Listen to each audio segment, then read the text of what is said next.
The Halos got off to a very good start on this homestand last night. A victory in extra innings. Tonight it is Game 2 against the visiting Washington Nationals. Hi, everybody, from inside the Big A. We welcome you back to Angels Baseball here on Fox Sports West. I'm Victor Rojas, along with my partner, Mark Goob, who's in the offense, as we talked about before the game yesterday, starting to come to life. 16 hits, albeit 15 of them singles, but a big double in that 10th inning was cued, starting the win for the Angels, and it was Peter Bourjos' fourth hit of the game. Yeah, Victor, I'll tell you, Peter Bourjos is starting to swing the bat exceptionally well. We know what he can do defensively. He can save a ball game with his glove alone. We saw that in New York, his ability to go back on the baseball, fearless going into the wall. But last night, just trying a little different approach, shortening up his stride, hitting the ball where it's pitched, not trying to pull everything, not swinging the pitches out of the strike zone. He's worked extremely hard with Mickey Hatcher this month. 339 batting average in the month of June. So the approach to the plate has been much more consistent, not trying to hit home runs, utilizing that speed, putting it in play, and scoring some runs. Well, Torrey Hunter is back in the lineup on a full-time basis. He is in right field and batting second. Let's see if the offense can continue to roll here in this series against the Washington Nationals. You got a battle of veteran right-handers. Jason Marquis going up against Joel Pinheiro here at the Big A. Just about ready for baseball, so sit back and relax. Lineups and first pitch when we return.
Introducing the Hyundai Assurance Trade-In Value Guarantee. See your Hyundai dealer for details. By CarMax, now more than ever the smart choice is CarMax. And by Shakey's. Win a pizza party for 10. Go to Shakey's.com. Gorgeous night for baseball here at the Big A. The Halos trying to keep it rolling. A victory today would make it 5 consecutive series, 1 for this Angels team. But with the victory last night, the Angels now an even 540-40. And at the start of the day, a game and a half back of the division-leading Texas Rangers. Texas currently leading the Houston Astros down at Minute Maid Park in Houston, Texas. The Halos have taken the field. Let's take a look at Davey Johnson's lineup for the Washington Nationals tonight. The Nats, a game over 540-39, have pretty much the same lineup as last night. Roger Bernardino leading things off. He is in center field. Jason Worth is in right. Ryan Zimmerman at third base. Lance Nix is the cleanup hitter in left. Michael Morse at first. Danny Espinosa, who tied things up in the ninth with his 15th home run, he is back out there at second base. Wilson Ramos is doing the catching. Matt Stairs at DH.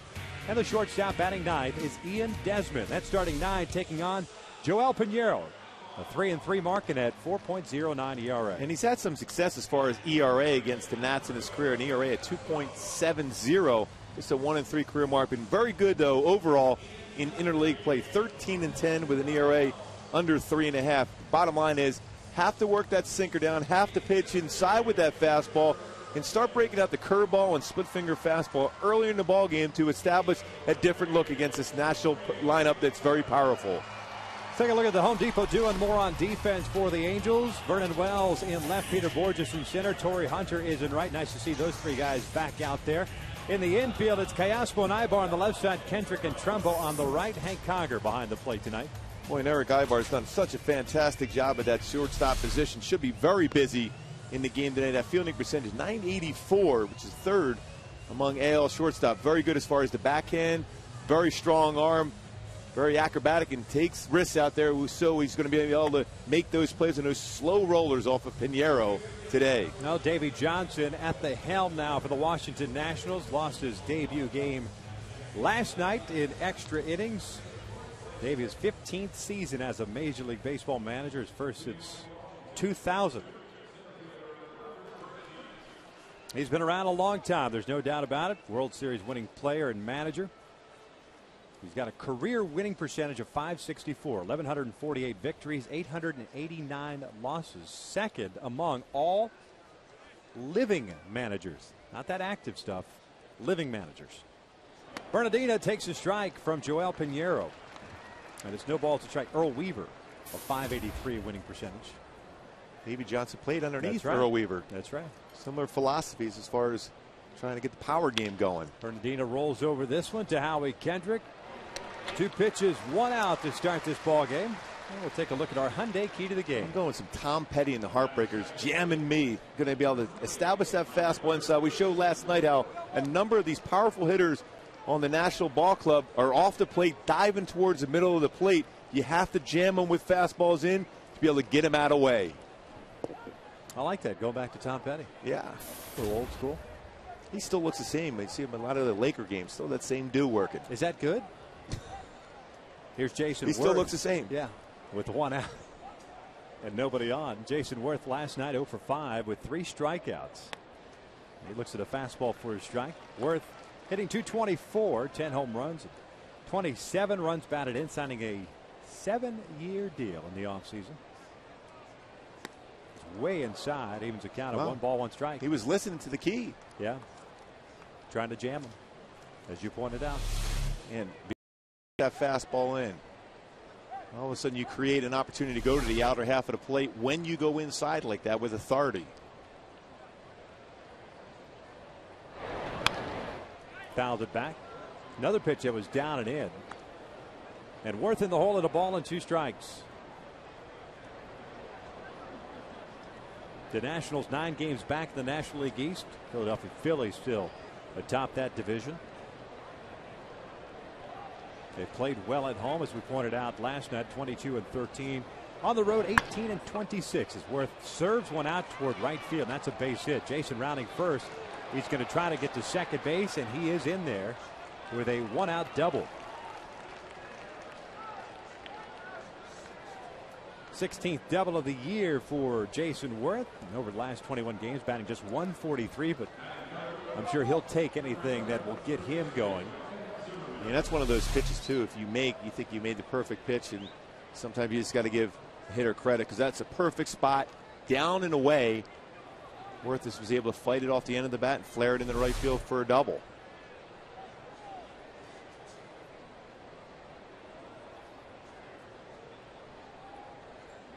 There's Ryan Zimmerman. Zimmerman picking up his 3rd home run of the season last night. It came in the 4th inning, a solo shot. Ended up going 2 for 4.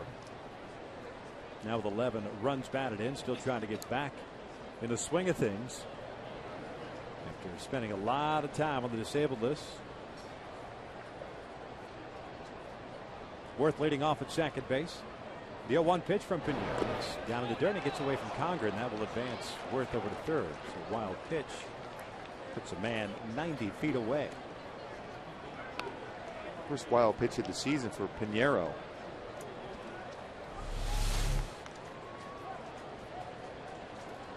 Tried to sink that fastball, but it got around the plate area. More difficult for a catcher to keep in front because a different spin when it hits the plate as compared to the dirt.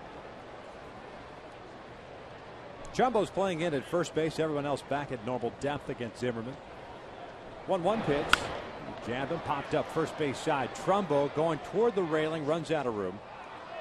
And the count goes to a ball and 2 strikes. Piñeiro coming off a no decision against the Florida Marlins on the 22nd. That was the game that Torrey got hurt, banging himself against the right field wall. In that game, Piñeiro went 6 innings, allowed 4 runs earned on 8 hits. Ended up being a victory for the Angels in 10 innings. 1-2. That's down low. It's 2 balls, 2 strikes. Piñeiro looked more like the Piñeiro of old in that start against the Florida Marlins, getting that sinker, getting on top of it, getting that downward movement that you've talked about so often. Yeah, it's so important to be able to stay on top of that baseball if you're a sinker ball pitcher. Similar to what we talked about with Ervin Santana staying on top of baseball for his slider to be effective. Ground ball toward the middle, and the Nationals are going to have a 1-0 lead. RBI single for Ryan Zimmerman. And like last night, the Nats strike first. A bloop double by Jason Worth, a wild pitch and a base hit by Zimmerman. Gives the Nationals the early lead here in the first inning. Breaking pitch that kind of ran back on the plate. And Zimmerman hit that ball right back up the middle. Here, not necessarily known as a strikeout pitcher, so he was looking to be able to throw that good hard curveball to get the strikeout. Instead, gets a ground ball and it finds a hole. I mean, with the infield back, the run would have scored regardless, but unable to get the out as Lance Nix takes a strike. Nix last night 0 for 4.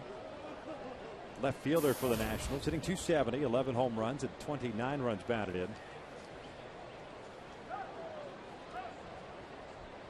Native of Midland, Texas, home of former Angel Randy Velarde. He rips one out toward right field. Torrey going back, and it's going to go over his head and off the wall. Zimmerman rounding second, heads to third. The throw comes in, and it holds Nix to a long single. Well, Torrey sold that well. Right away, they had no chance of making that play. The ball was going to be high off the wall. Played it well, got it in there quickly, so you still set up a potential double play, but a pitch right on the heart of the plate, especially in an area where a left-hander likes to drop the head of the bat. Hits it hard off the wall, but Torrey gets it in quickly. Still can get through the inning with a double play. Mike Butcher's coming out. 13 pitches thrown by Piñeiro, 10 strikes, 3 balls, but after getting Bernardino on the ground out in the second pitch of this game, he's given up a bloop double. He was ahead of the count on Jason Worth, got one off the end of the bat and flared it down the right field line. Got ahead of Zimmerman, gave up the RBI single, and now Nix ripping one off the wall in right field. So 3 consecutive hits for the Washington Nationals, a team that I guess was kind of prototypical of itself in last night's game. A team that does not hit for a high average, but hits a lot of home runs, at least so far this year. They're 16th worst in the National League in batting average as a team, .233, but 6th in home runs with 75. Nix over at first, Zimmerman at third. Here's Mike Morse, the first baseman. He gets jammed and bounces it foul. No balls and a strike. Trying to stay in on his hands there because he's a guy that likes to get his arms extended. Hit a home run to right center and a rocket off the wall in center field on pitches that were out over the plate. Certainly a guy, if you can get inside on him, you can get a ground ball, you can get a double play and get through the inning without one run being allowed. Morse ended up going 2 for 4 last night. The home run is 15th. He's got 46 runs batted in. Just missed down low. 1 ball, 1 strike. Scott Berry is the man calling the balls and strikes tonight. Wally Bell is over at first base. Laz Diaz, the veteran, at second. And Corey Blazer did a nice job behind the plate last night. He's over at third.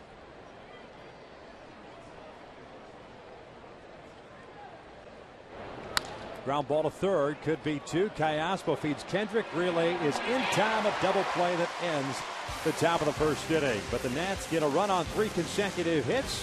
As we head to the bottom of the first, Washington leads it 1-0.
Look at Mike Scioscia's lineup for tonight. No Meister Astures. He gets the night off. Eric Ibar leading things off. At shortstop, Torrey Hunter's in right field. Bobby Abreu, the DH. Vernon Wells in left. Howie Kendrick is at second base. Alberto Callaspo started that double plays at third. Mark Trumbo at first. Hank Conger behind the plate. Peter Borges batting ninth and playing center field. How about this? Back-to-back nights. You get a guy from Manhasset, New York. Last night it was John Lannon. Tonight, it's the 32-year-old Jason Marquis. Jason Marquis is a guy with a fastball, 88 to 93 range. Cut fastball, curve slider, changeup, gets a lot of ground ball outs himself. So he tries to work down in the strike zone. Does a good job of fielding position. Very quick to the plate, difficult to steal bags against. Eric Ibar steps in. 1 for 4 last night, extending his hitting streak to 8 games. Chops a bunt on the third base side. Marquis retires him on 1 pitch. Let's take a look at the defense for the Washington Nationals. Lance Nix is in left. Roger Bernardino at center. Jason Worth in right.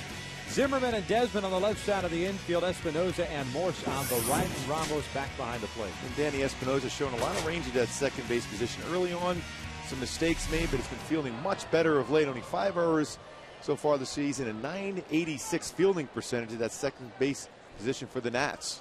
Yeah, Washington has committed a total of 41 errors, but combined between the middle infielders, Desmond and Espinoza, they've committed 14 of those 41 errors. Torrey Hunter with a no ball, 1 strike count. Came on as a defensive replacement last night in the 8th inning and got an at bat as he takes a little cut fastball down and away. And it's 1 ball, 1 strike. Torrey ended up popping out to the catcher Ramos. He went 0 for 1, hitting .242, 8 home runs, and 39 runs batted in. And it's 2 balls and 1 strike.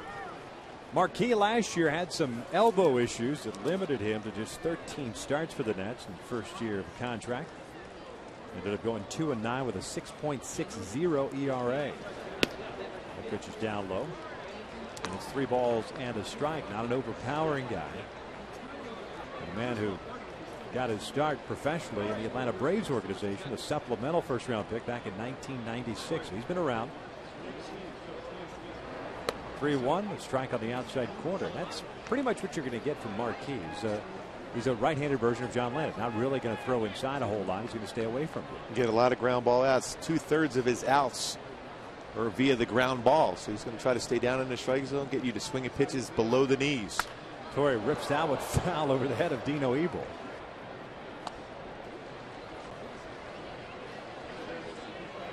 Smart man, that Dino. He's quick.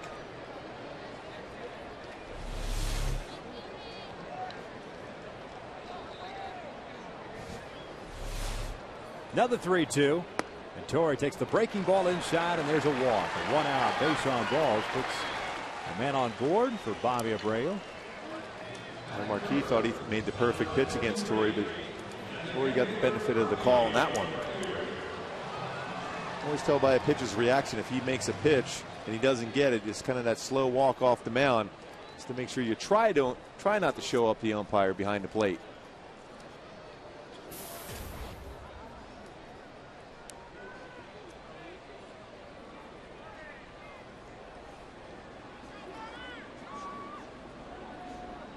Bobby Abreu went 2 for 3, including a walk last night. Takes a fastball for a strike.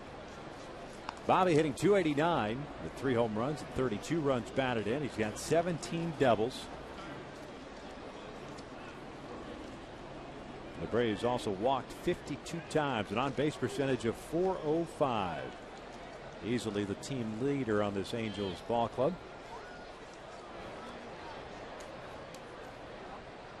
A 1 pitch outside with the off speed.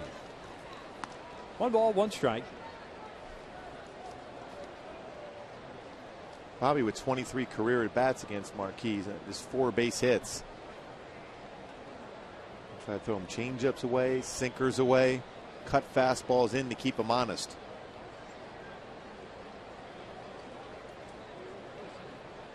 Here comes the 1-1 inside, 2 balls and a strike. Abreu 5th in the American League in that walks category behind Jose Bautista, Miguel Cabrera, Dustin Pedroia, Carlos Santana.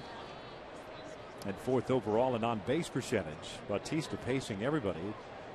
An on-base percentage of .469. He's also crushing it too in the slugging percentage. Bautista at .656 slugging percentage. Good hitters count here. The 2-1 is down low. 3 balls and 1 strike. Vernon Wells on deck.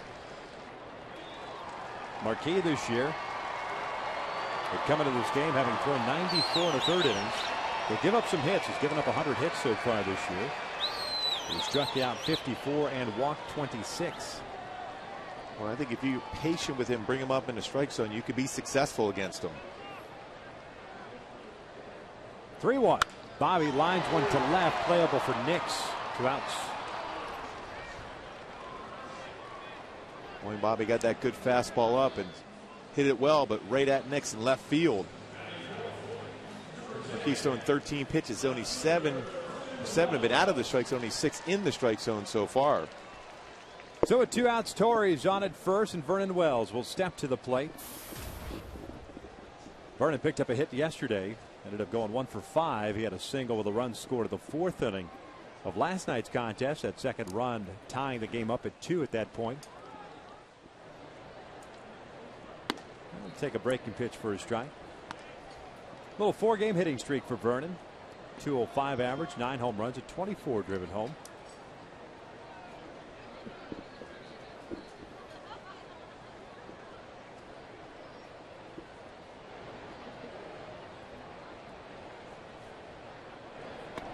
Check swing. Did he go? No. Wally Bell, first base umpire, saying it did not go.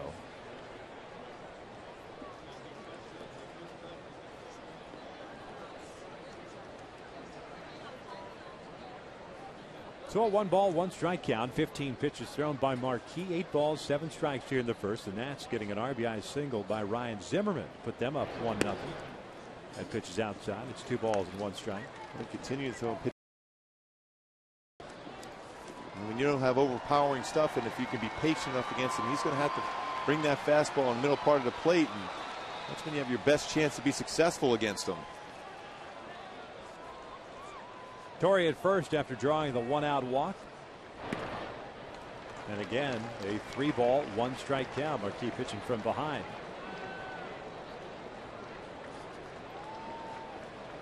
Halos last night, 16 total hits, 15 singles, and the 1 double by Peter Borges. The 10th inning, and to set things up for the Angels' victory. 3-1, a little ground ball to second. Espinosa has it go through his legs, and we were just talking about the defensive miscues by that middle infield. Now 42 errors, and that's the 6th on Danny Espinosa. 15 combined between Desmond and the young man from Mater Dei and Long Beach State. Yeah, baseball this off the end of the bat, and Vernon helps out. Marquis swinging at that pitch down and away. He just looked up as the base runner is going by him at that point. They have distracted him, and of course then you have that ray of sunlight also. Yeah. So you got 2 factors coming into play against Espinosa. Torrey in front, and then that strand of light going through right in his eyes as he's trying to field that baseball. Yeah, great point. I was thinking the exact same thing as he came in. Came from the shadows into that sunshine and having to deal with it. See if the Angels can take advantage here. Howie Kendrick at the plate, 2 outs, 2 on. The first pitch is in for a strike.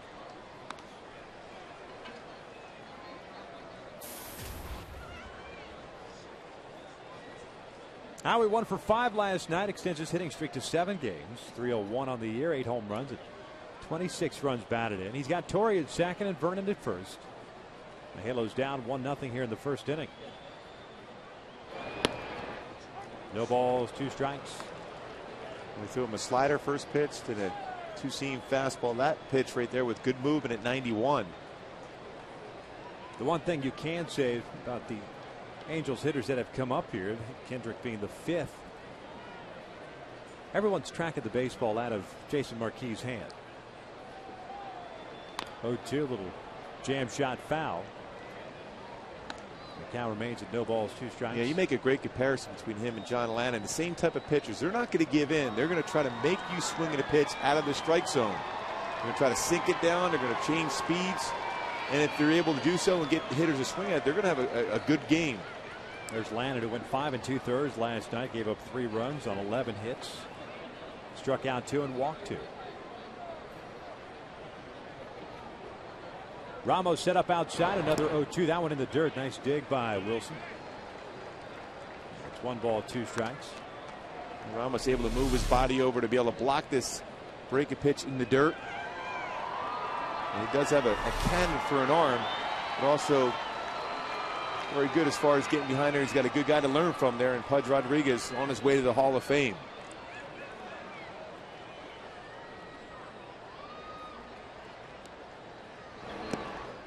Laying off the breaking pitch. I think if you have patience and track the baseball like every hitter seems to be doing, they're going to be successful against them tonight. But you just got to have the mindset of, I'm not going to chase anything. It starts at the knees because it's not going to be anywhere near there once it crosses the plate. Ramos going to go out and talk things over with Marquis with a 2-ball, 2-strike count. The pitch that you really want to get a hitter on is right now with 2 outs. Otherwise, you're forced to go into a full count situation, get the merry-go-round going with the base runners taking off on the pitch.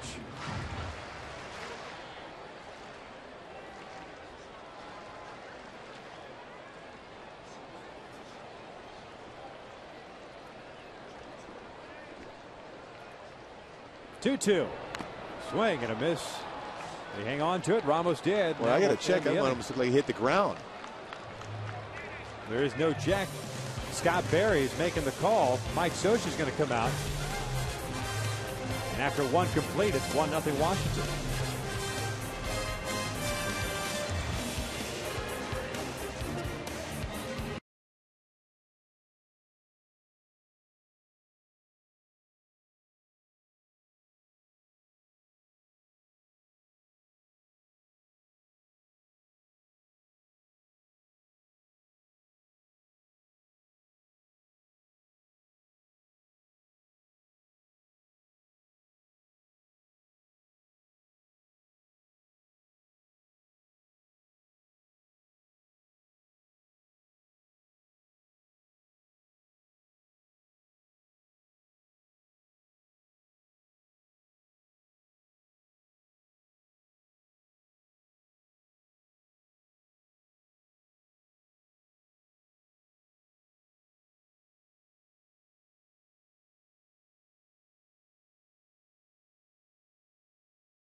Leading, it's our pleasure to welcome in Angels Hall of Famer Bobby Grich, one of the greatest second basemen of all time, kind enough to join us here. I got to get your take on that last play. Nobody appealed, nothing. It looked like the ball, the foul tip hit the dirt. Oh, it did. Yeah, it did. We're looking at the monitor here. It definitely hit the ground. I mean, I'm surprised it didn't come out and demand the umpire at third base to make the call. Yeah, I mean, you can see by Howie's reaction. He knew he foul tipped. He knew it went in the dirt. I mean, you can almost see it from up here, but no appeals, so they're not going to be able to reverse that call. That'd be an instant replay, right there, right? Yeah, what do you think about that? What do you think? I mean, you're an old school baseball player. What do you think about that? I'm old school baseball, replay? but I'm new school high tech, man. I mean, whatever. I love that instant replay on NFL. You know, it gets it right. I mean, just get it right. That's what you want, because there's nothing worse in the world to lose a ball game on a tough call, on an umpire's bad call, like the Angels, I think, lost the game against the Dodgers the other night. They played home plate. I mean, Mathis makes this incredible block, and Burgess makes a great throw, and then we get robbed of the game. Corey Hunter tracks down the first out here. We were talking about that play on Sunday, and we'll take a look at it. Great throw by Peter Boyd. I guess the question I got to ask you is, do you like instant replay in a limited fashion or all the way out? I would say a limited fashion. You know, I would think it would have to be like, kind of like in NFL, they have a certain number of appeals a game. So the manager would have to, pick his spots when he knew that particular call was important enough to have an impact on the game. So I think that would have to be the manager's maybe like 2 a game or something like that. You wouldn't, that would be perfect, I think. Right there would be a great time for Soch to use one of his and turns the ball game around. Yeah, do you think that would slow down the pace of the game? That's the thing everyone always worries about, especially with baseball. Football different, and obviously faster pace. And even to see sometimes even hockey they have that same thing. Or even in basketball, certain points of the game, they can have a replay. But baseball itself, slow pace, it would be difficult to be able to keep it any kind of pace at all. Well, I think if you initiated the instant replay, as opposed to now when the umpires, if they have an instant replay, they leave the field, they go back down the tunnel, and they have to look at a TV someplace. But if you were to initiate the instant replay, you'd have a television very accessible to them. They could go right over, take a quick look, make a call, boom, and get it done. Yeah, the one thing that I'm a huge fan of as far as that concept is having a fifth umpire that is up here strictly with monitors where you get that home feed, get the number of replays, and be able to make the call. Nobody leaves the field. It's on a buzzer or however you want to do it, walkie-talkie system, and all of a sudden you try to move it along as quickly as possible. Victor, I am voting for you for Commissioner of Baseball. I think it's a great idea. I mean, I think you're in, buddy. That's a great call. You think so? We'll have kegs throughout the stadium, too. So there's a lot of different things I would do as a Commissioner of Baseball. Now you don't want to open up Pandora's box, Bobby. Now you have the fans vote. How have you been otherwise? Good. You're obviously involved quite a bit in a lot of community initiatives. Yeah. Still involved here with the Angels. Been on board since 2002, and of course, as soon as they hired me, they win the World Series for the first time. So I'm taking full congratulations credit for that. As well you should. As well I should. I went to spring training for the first time, and they win the World Series. But I had a lot of fun being a part of this organization the last 10 years in a kind of a different capacity. I go to spring training for a week, work with middle infielders a little bit, and I come back and get involved in the community, public relations, bring in some advertisers, kind of do a number of different things, a few appearances and whatnot. So it's perfect. It's great. I just love working with the organization, and as the ESPN magazine, I think it was, just voted the Angels the #1 baseball franchise in all of baseball. And it's great to be a part of that #1 franchise, as you guys well know, and that's just the way it is. It's wonderful out here. Yeah, Bobby, you're obviously one of the best fielding second basemen in the game's history, but you got 2 pitchers here tonight, Pinheiro and Marquise, both guys that get a lot of ground ball outs. As a middle infielder, did you look forward to those type of games, guys that work quickly, get a lot of ground balls, and anticipate where to be? I really did. It's really you're really into the game more with a guy who's going to be throwing sinkers and a control pitcher. And the thing I liked about playing behind a control pitcher is that, let's say the catcher is calling a slider away, and I know the hitter, and the hitter does go the other way. The right-hand hitter will say, and he's good at going the other way with a slider away, and I know that. But I can count on Joe Pinheiro throwing that ball on the outside, so I can really anticipate. As soon as he gets his hand up and lets go of the ball, as the ball is on its way, I can slide step to my left about 6 to 8 feet. I could cover another 8 to 10 feet to my left. Okay, so that, but they had to have control. If you couldn't count on them throwing the ball the other way, and all of a sudden you're cheating, the ball's hit the other way, you're burned. But if you could play behind a pitcher that had the control you could count on, you could really anticipate and really get big jumps. Well, a 1-out walk to Ramos, and now a 2-strike base hit by Matt Stairs, and the Nats have runners At first and second with one out, Ian Desmond coming to the plate. You know, on that question, Mark, the toughest guy to play behind was Nolan Ryan. You know, because he was 3-2, 3-2, 3-2, and either walked him or struck him out, or a pop-up, because, you know, his fastball was coming in kind of rising, right? He had very few ground balls. As a second baseman, you're out there just going, you know, how am I going to stay awake here? He made you look good, in essence. Well, right? No, you know, he just kind of put you to sleep. But, you know, and then invariably, the game would be like a 1-1 ball game in the 8th inning, and then all of a sudden you get a rocket hit at you that you're not really prepared for, and he loses the ball game 2-1. You know, I mean, he was a great pitcher, but he was tough to play behind as an infielder. Obviously, you like to teach the game of baseball, and you were talking about the work that you do in spring training with infielders. Players today, are they as receptive as perhaps maybe as you were as a young man coming up and getting taught by the veteran players at that stage? You know, it's a little bit tough. I'll tell you, Howie Kendrick has been. Since my tenure with the Angels, like I said, since 2002, Howie was in the minor leagues. And I worked with Howie when he was in AA ball, single A ball, and he was all eyes and all ears. So some are and some aren't. Bobby, we appreciate it as always. Angels, great Bobby Griggs, kind enough to join us. That first pitch, terrific job doing it. Always a pleasure. You're welcome all the way. Anytime, all the way to home. All the way home. Thanks, Bobby. Appreciate it. All right, lead at 1-0.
Leaded by the score of 1-0.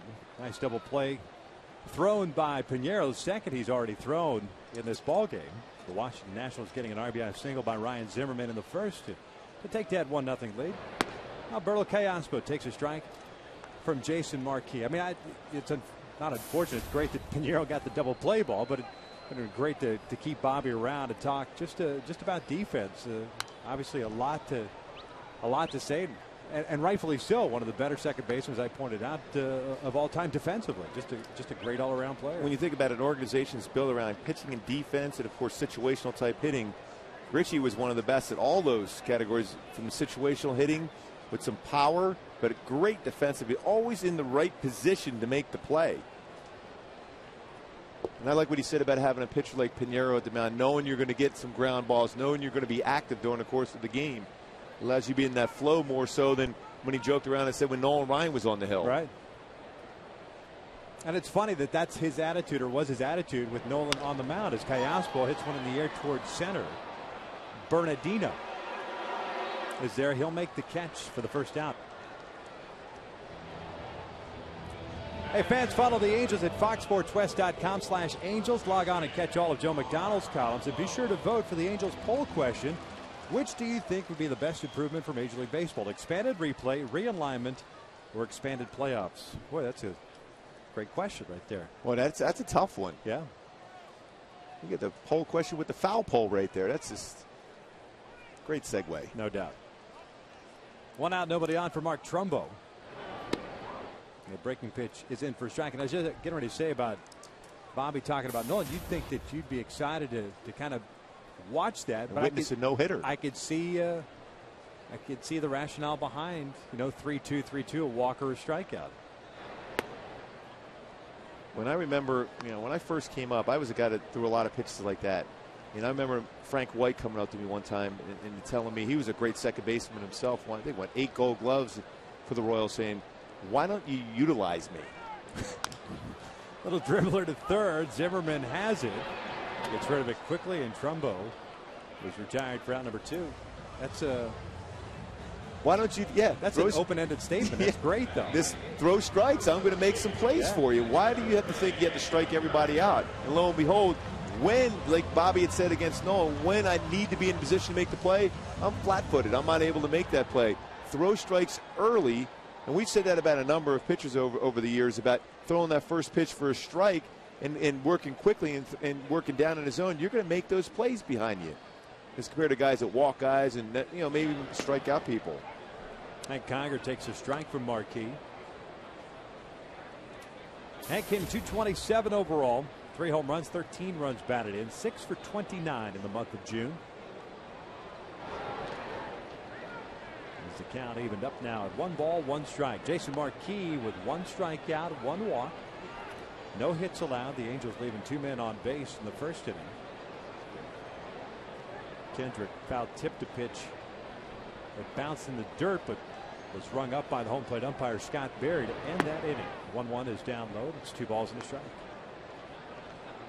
It's going to be important for the younger batters in the Angels, from Trumbo to Borges to Conger. So, like we said in the first inning, work that pitch up in the strike zone. Don't swing at something starting at the knees. Missed outside, 3-1. Trumbo went fishing for that pitch down and hit a ground ball to third. You have to stay patient, especially for a young hitter, because that fastball looks so inviting. You're tracking it well, but then it sinks down below the knees and you're going to hit the ball on the ground. Outside, there's a walk. 2-out walk issued by Marquis, his second of the game. And it'll bring up Peter Borges. He had the 4-hit game last night, 4 for 5. An RBI and a double. The double, his 13th of the year, second 4-hit game of the season. Raising his average up to 264.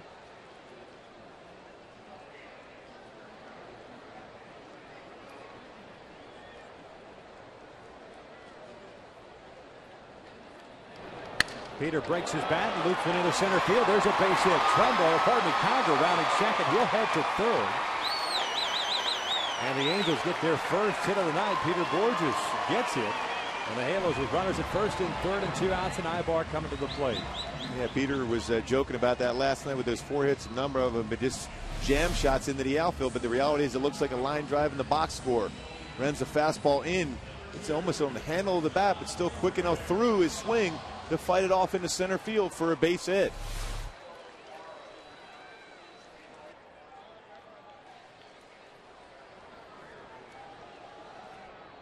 Ibar's 0 for 1. He tried to slash bunt in the first inning.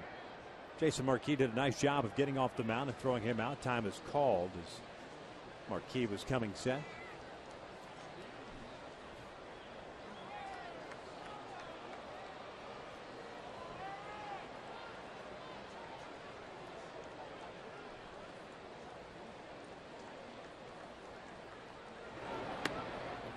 He takes a strike. First pitch strikes for Jason Marquis. He's 10 for 10. But he's got a lot of deep counts. 17 balls, 20 strikes. So he throws that first pitch for a strike, then tries to make you fish for pitches out of the strike zone. That's a smart veteran, especially when you don't have overpowering stuff. Establish a strike and then go off the strike zone with your pitches. 0-1. Ibar fouls it off to the left. Kind of an Atlanta Braves mentality. That's where he came up. He's been a National League pitcher his entire career.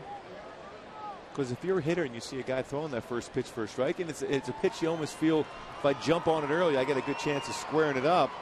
You take it, and all of a sudden you think, okay, I'm not going to take this next pitch in the middle part of the plate. Then all of a sudden it's down below the knees with sink, or it's cutting in on your hands, or it's off speed.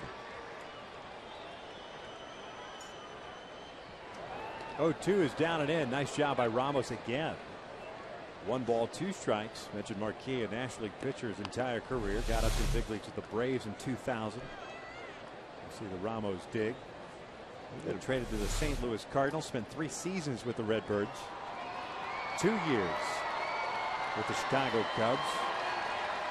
And 1 with the Colorado Rockies in 2009 when he made his first All-Star team. He went 15-13 that year with a 4.04 ERA.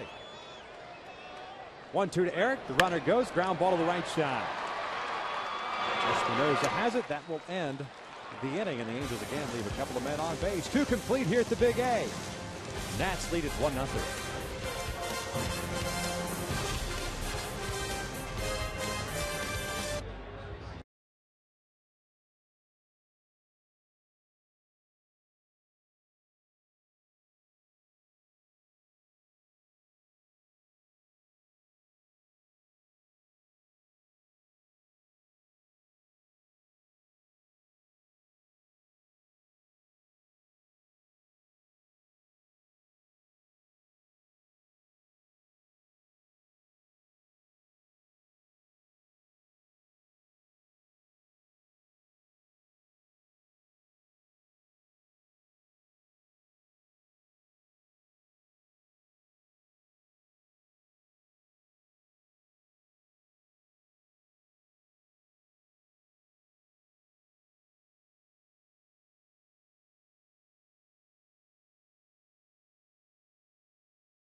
The signs out here, especially if you pay them $20 and they put their name on there and it says "We love you."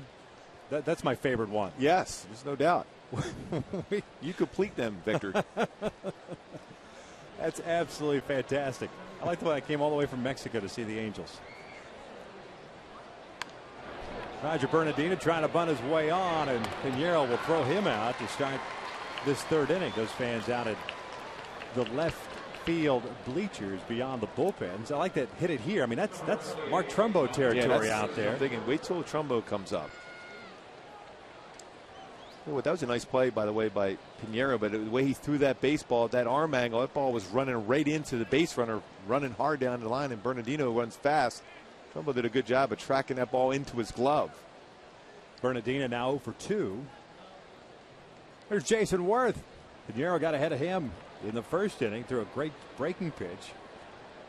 Worth got it off the end of the bat, flipped it out to right field, and ended up being a double as Joel delivers a strike, and it's 0-1. The Nationals already with 4 hits in this game. They had 3 consecutive hits in that 1st inning.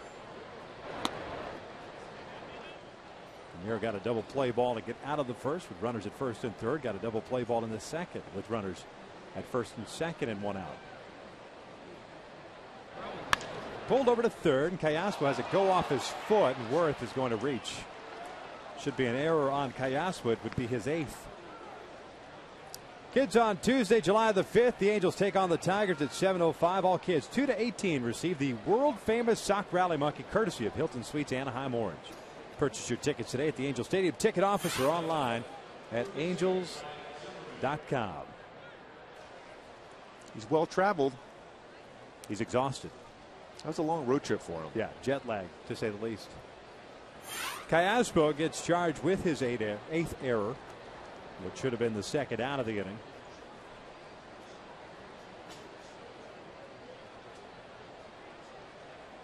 It's the 43rd error for the Angels this season. The Halos had 2 errors yesterday. Meiser Sturis committing both of them. And Worth can run 10 stolen bases, twice has been caught.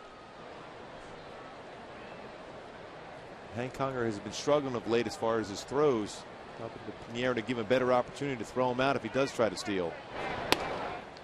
Good breaking pitch, no balls on the strike. I think Worth was going back. Piñeiro fooled him.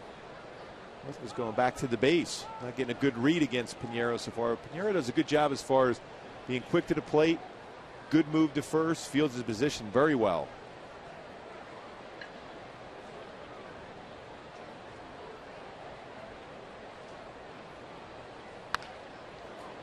No balls, 2 strikes now.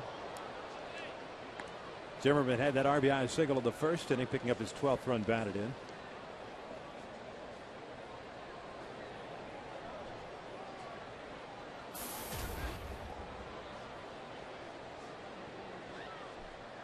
Hank Conger, by the way, has thrown out 7 of 42 would-be base stealers.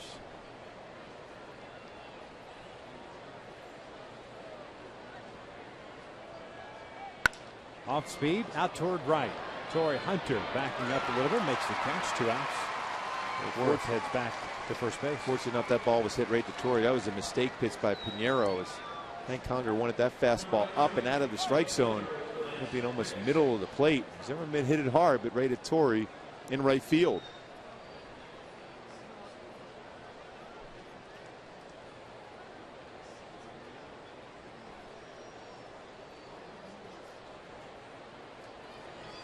So here's Lance Nix with 2 outs and Worth over at first. Nix had a base hit off the wall in right field. He's 1 for 1 as he swings and misses on the breaking ball.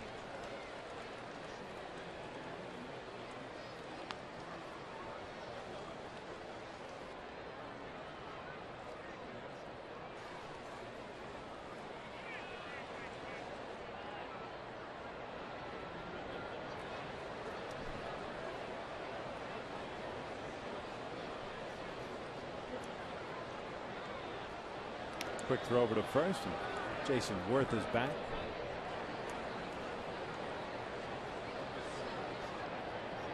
Nix, originally a 4th round pick by the Texas Rangers back in 2000, and never really had the opportunity to play at the major league level on an everyday basis. When he was given those opportunities, never took advantage of it. As the 0-1 pitch is lined into right field, a base hit. Worth rounding second. He'll stop right there as Torrey gets the baseball back in. And Nix has his 2nd hit of this ball game, so he's 2 for 2. And again, base runners at first and second, this time with 2 outs, and Mike Morse coming to the plate. Ball was hit pretty hard right at Torrey. That's why Worth stopped at second, but I thought he was going to try to make that attempt to get to third base.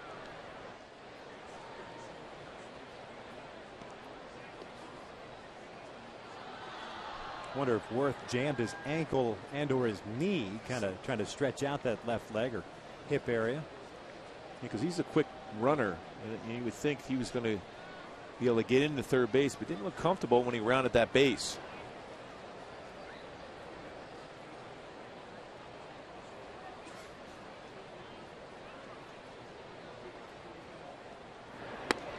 Fastball missing inside.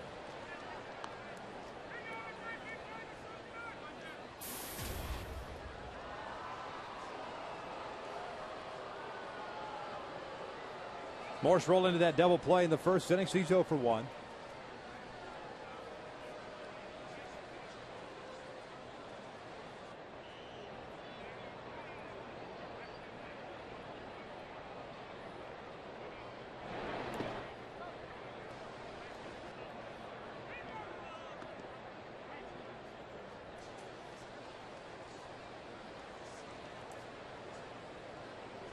Quick visit by Hank. A 2-ball, no strike count now on Mike Morse.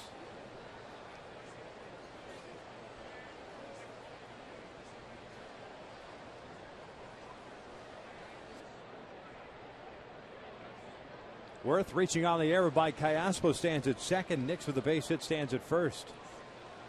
2-0 pitch. Breaking ball is in there, 2-1.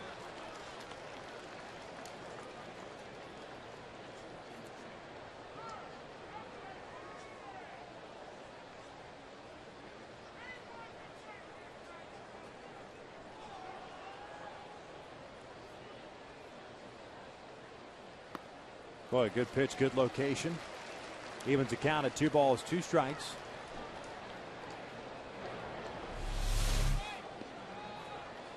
That's a pretty good heavy sinker there. That's what Piñeiro's been looking for all season long. Well, that's about as good as it gets right there. As a hitter, you're seeing that baseball, you're reading it around knee level, and all of a sudden the bottom drops out of it. 2-2. Got him swinging. Down goes Morse as Piñeiro picks up his first strikeout of the game. We head to the bottom of the third with the Nats still on top 1-0.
Washington Nationals of the National League East. This is the midway point, folks. This is game number 81 for the Angels. We're halfway home. It's amazing. It's the halfway point. It's flown by. It has. Torrey Hunter to lead things off. 2, 3, and 4 for the Angels. Hunter, Abreu, and Wells. The schedule favorable for the Angels, at least right now. The Halos don't leave the state of California until July 22nd. 0-1 pitch fouled off to the right. They're at home through the All-Star break. And immediately following the All-Star break, they go up to Oakland for 3 days, but it's that 4-game series. That includes a doubleheader on Saturday. By the way, it's raining in Oakland right now. Torrey goes down swinging for out number 1. How does that surprise you? Well, we had, what, 2 rain delays there?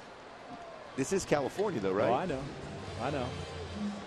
Second strikeout for Jason Marquis. But just getting back to that point, the Angels come back home after that series against Oakland. What's the 15th, 16th, 17th? Yes. 4-game series. They come home, have an off day on Monday, the 18th. Have 3 against the Texas Rangers. Finally here. Yeah, Texas. finally here for the first time. And then the Halos start a long road trip going to Baltimore on this 22nd of July. Baltimore, Cleveland, Detroit. Bobby takes a strike at the knees, and it's 0-1. Abreu lined one out to left field for the second out of the first inning. He's 0 for 1. A run on 5 hits, 1 error, 4 left on for the Nats. No runs, 1 hit, 1 error, 4 left on for the Halos. And it's 1 ball, 1 strike.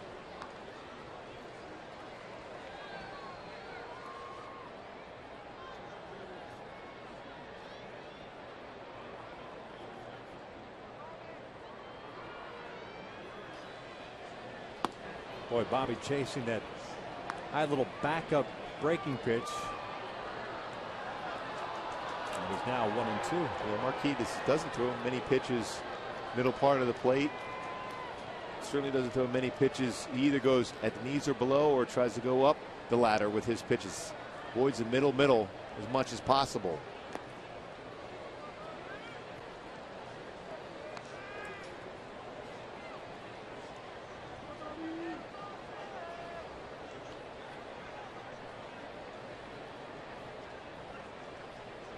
mentioned that rain in Oakland. That's where the Florida Marlins are at now. Is that another home game for him? Yeah, exactly. This one out to the alley in right center field, a base hit. Bobby will round first and stay there as Bernardina gets to the baseball. There is the second hit of the night for the Angels. As part of our Fox Sports Supports charitable initiative, we're proud to wear these pins during the 2011 MLB on Fox Sports West season to support Stand Up to Cancer and their work to fund groundbreaking research that helps accelerate treatment to patients. For more information, please visit standuptocancer.org/foxsports. Yeah, how insane was that? The U2 concert pushing the Marlins out of Joe Robbie / Pro Player Stadium / Sun Life Stadium now in South Florida to have to play home games in Seattle. Vernon takes down low, and it's 1 ball, no strikes. Because most times you're not going to even know that U2 is going to come in concert. They come in just a week before to say, hey, by the way, we're going to have a concert here. Can you guys go on the road? I mean, that takes some planning, doesn't it? Better planning, and that's why the Marlins are moving to their own stadium next year. One of the many reasons why. 1-0 pitch. It's down low, 2 balls and no strikes. But they're going through a stretch where they played allegedly 3 home games in Seattle. Now they go to Oakland for 3 games set, and then they go to Texas for 3. They've got, that's kind of their own roundabout way of getting back to South Florida. Yeah.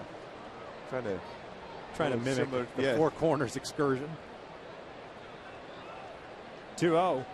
Vernon pulls one to third. Zimmerman has it go off his glove, and it's down the line. Bobby rounding second, heading to third. Nix gets up to baseball, fires it towards third, and that allows Wells to get to second. Ryan Zimmerman, a guy that is usually sure-handed, went to the backhand there. And as we talked about the infield being brand new with all the seams, perhaps a little bit of a different bounce there. But it works for the Angels in that they get runners at second and third with 1 out. They tried to backhand, had plenty of opportunity to get in front of the baseball. A different hop. Not that smooth hop we're normally seeing. When you mentioned the U2 concert, that's the reason why the new surface here in Angel Stadium. Vernon gets credit for a double. His 4th of the year. For now. I got a feeling it'll stick. Yeah. Infield back for Washington. Zimmerman's just about even with the bag at third. Now he bounces this one off his foot. A sinker down and in. That's one of those pitches, too, where a veteran like Marquis is going to try to do that.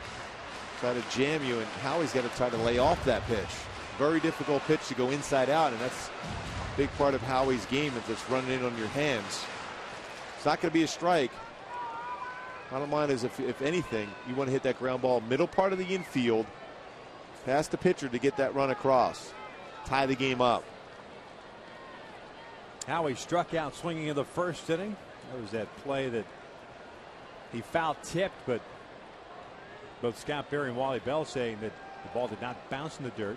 Ended up going as a strikeout. Now Howie, tired of waiting, backs out. Nick straight up and left. Bernardino shading Kendrick the opposite way toward the alley at right center. And Worth very shallow in right field. Abreu at third, Wells at second with 1 out. 1-1. 1-2. Same exact pitch, ran it right in on his hands. And Howie is in this position now, 1-2 count. Has to make some contact.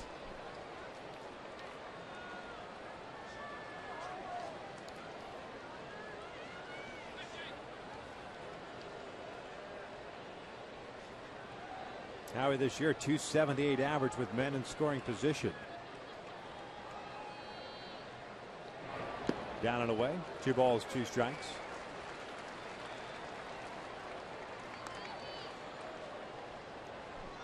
Try to get Howie to chase that slider, but then talk about tracking the baseball.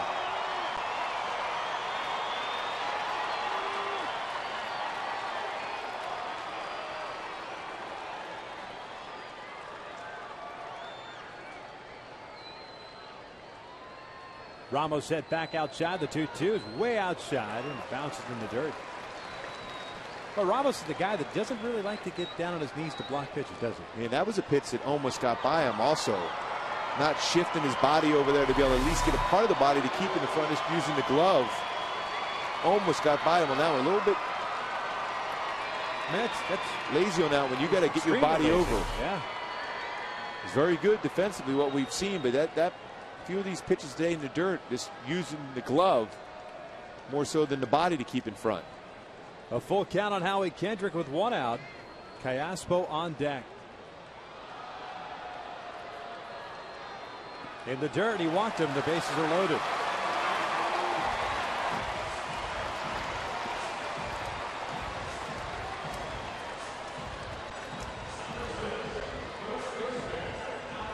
So Callaspo will step to the plate now with Abreu at third, Wells at second, and Kendrick at first. Alberto hit a fly ball to center field in the second. The Angels would take that right now to tie this game up.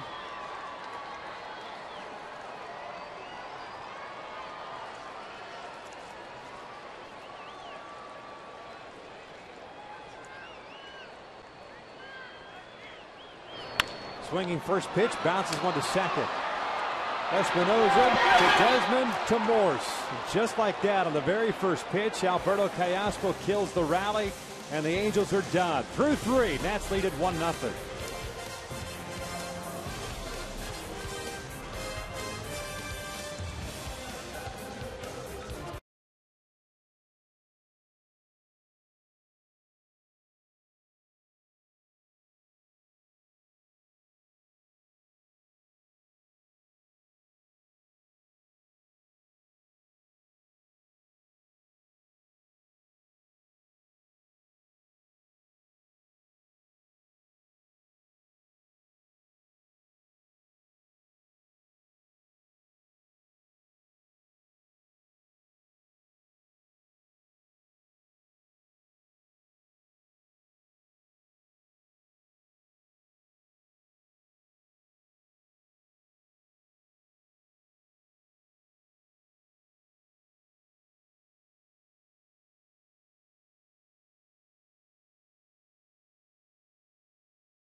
Trivia question: which 3 current MLB franchises originated in the Washington, D.C., Baltimore area?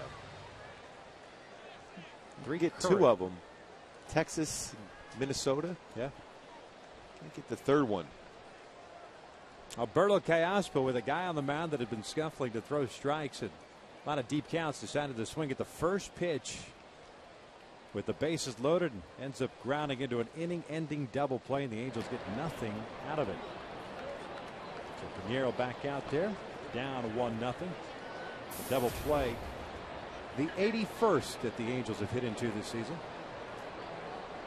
So averaging 1 a game. And chasing a pitch down and out of the strike zone. That's what Marquis wanted Callaspo to do. Throw that fastball, make it look inviting, but start at the knees and work down in the zone and get a ground ball. It's exactly what he was able to do.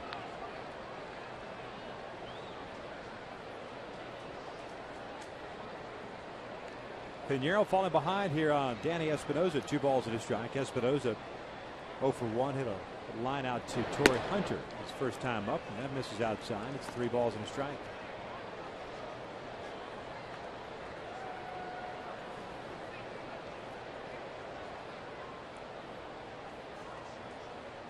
Pinheiro with 1 strikeout, 1 walk, 5 hits allowed. A full count now.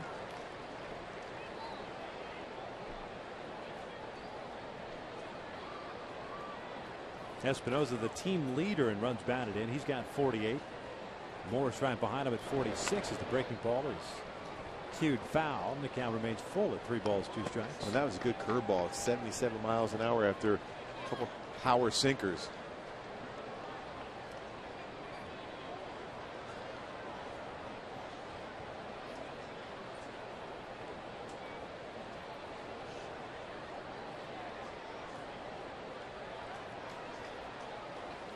Three-two again, and Espinosa goes down swinging. Back-to-back strikeouts for Pinheiro, and there's out number 1.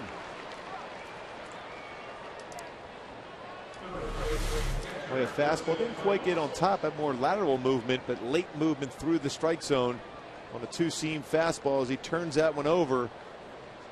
Espinosa swings and misses on a high fastball, but that late movement gets him out.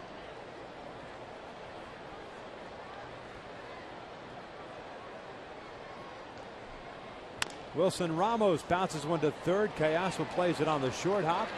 2 outs.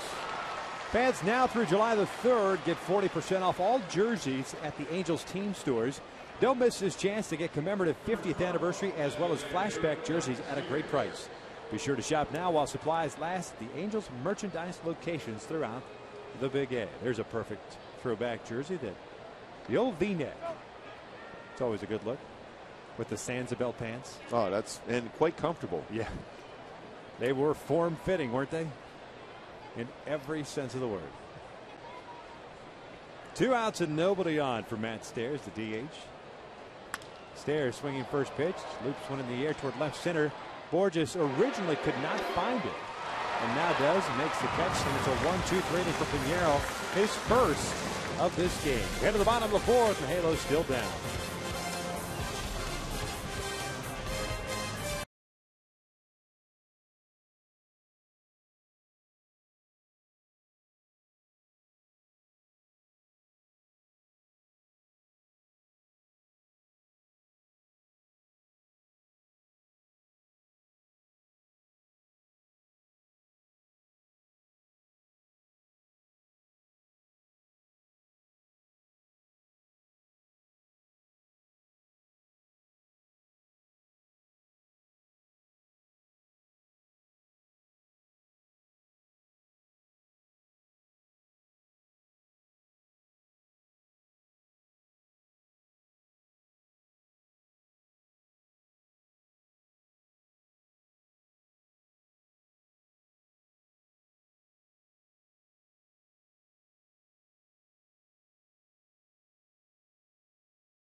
By your Southern California Ford dealers. Visit us today and trade up to Ford. And by Jack in the Box. For a limited time, Jack's really big chicken sandwich combo is back for only $3.99 plus tax at participating restaurants. Halos down 1-0 here in the bottom of the 4th at the Big A. It's the bottom 3rd of the order. Trumbo, Conger, and Borges against Jason Marquis, who's thrown 58 pitches.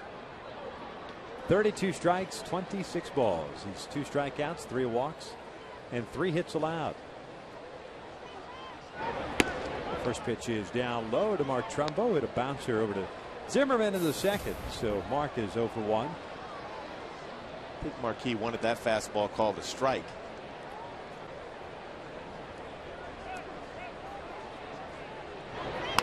Chopper back toward the middle. Espinosa, the second baseman, falls down. He's not going to throw out Trumbo. And it's an infield base hit for Mark. And the Angels have their leadoff man on board for the first time tonight. Let's take a look at our AT&T trivia question once again. Which 3 current MLB franchises originated in the D.C. Baltimore area? The Texas Rangers, the Washington Senators, the Twins, also the Washington Senators, the New York Yankees.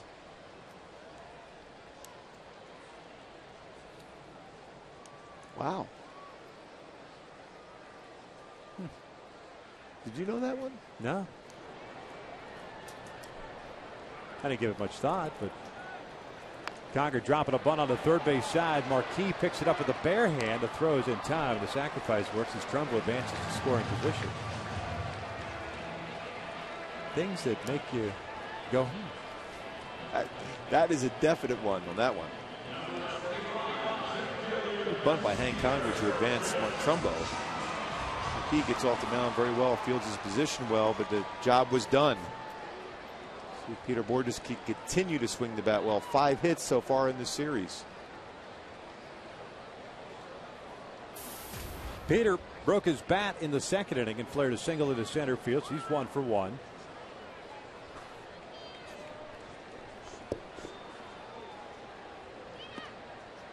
It's 1 ball, no strikes.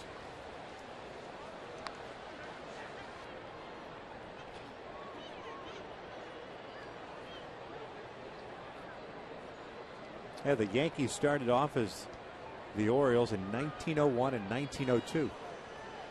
Then they became the Highlanders between 03 and 1912. That one bouncing about 2 or 3 feet in front of the plate. And it's 2 balls and no strikes. I remember the New York team being the Highlanders. I had no idea they originated from Baltimore. Yeah. You've been to the Babe Ruth Museum there in the office building in Camden Yards? Check that out one time. All those years going to Camden Yards, I never went there, but I got to visit there this time around. We go there twice. Yeah, this year. Lucky for us. As the Orioles, though, no wonder they moved. They were just 118 and 153 in those 2 years. They said, you know what, that's enough. Got to move on. Yeah, we have to move. Yeah, they were pretty successful from that point forward, though. It seems to have worked out well for them. Up and in, 3 balls and no strikes. Top of the order, and Eric Ibar on deck. Looked like we had to take here for Peter Bourjos.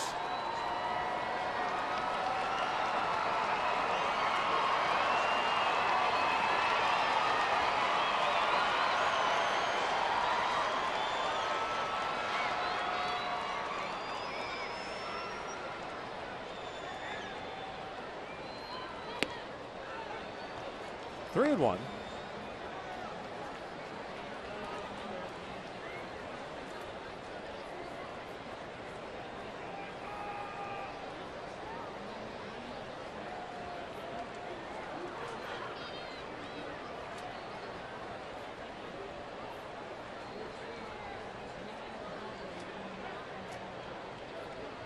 Three 1 from Marquis is fouled off the left leg of Peter. And it's a full count. And that one got Peter pretty good on the foot. As Marquis ran that fastball, started middle of the plate, ran it inside. Right on the top of the foot.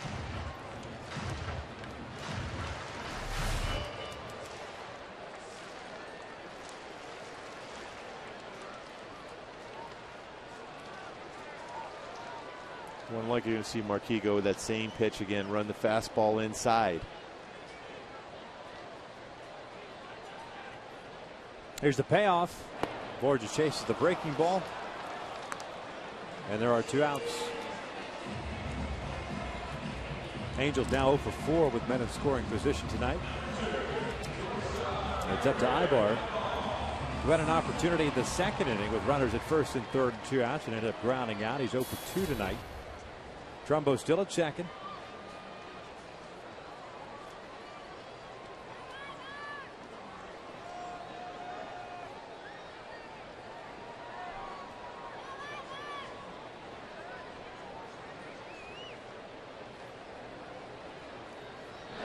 Ibar pulls this one down the line. That's a fair ball.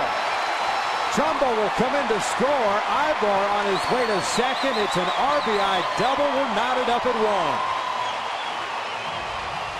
Well, how often have we seen so far this year Eric Ibar hit that ball right down the first base line on something off speed, whether it's a slider or a cut fastball in the inner half and down, able to drop the head of the bat and turn on it and come up with a clutch hit. Boy, a cut fastball, inner half, turns on it. So right down that first base line. Morse easily scoring Mark Trumbo, who got on via the infield base hit. Ibar picking up his 15th double of the year, his 32nd RBI, and extends his hitting streak to 9 games. And he himself in scoring position for Torrey Hunter. Torrey has walked, that was in the first, and struck out in the third. All even for Marquis in those 2 categories. 3 walks, 3 strikeouts, and now 5 hits allowed. That's down low, and it's 1 ball, no strikes.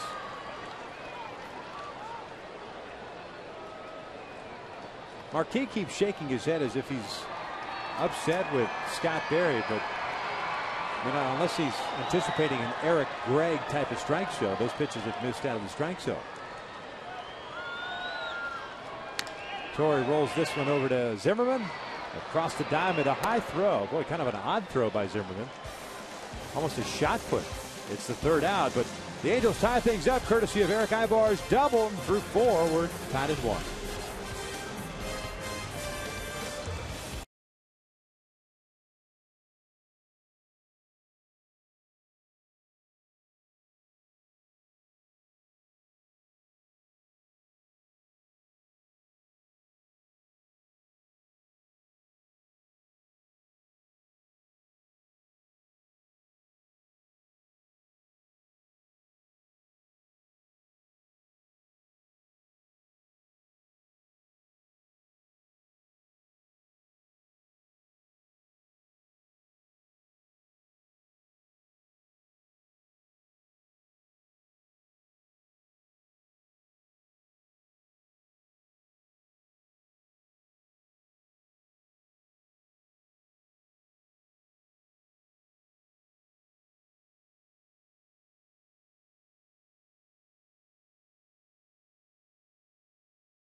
Live, baseball's biggest stars will gather together in the Arizona desert for one spectacular night in the summer's biggest event, as Fox brings you every thrilling moment of the 2011 MLB All-Star Game.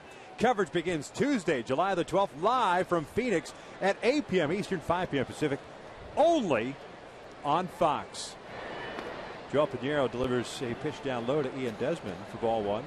Did I sell it? Yes. Oh, and by the way, it counts, it right? It still counts. Oh, there's no doubt. I can't wait. You're counting down the days. Oh, no question. Trust me. Also, a 4-day break once again. Boy, I'll be glued to the TV watching that game.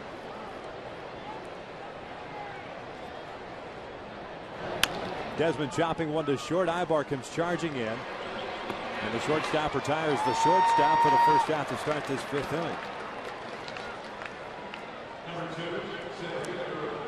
Back to the top of the order now with Roger Bernardina coming to the plate. Have you been paying attention to any of the voting that's been going on?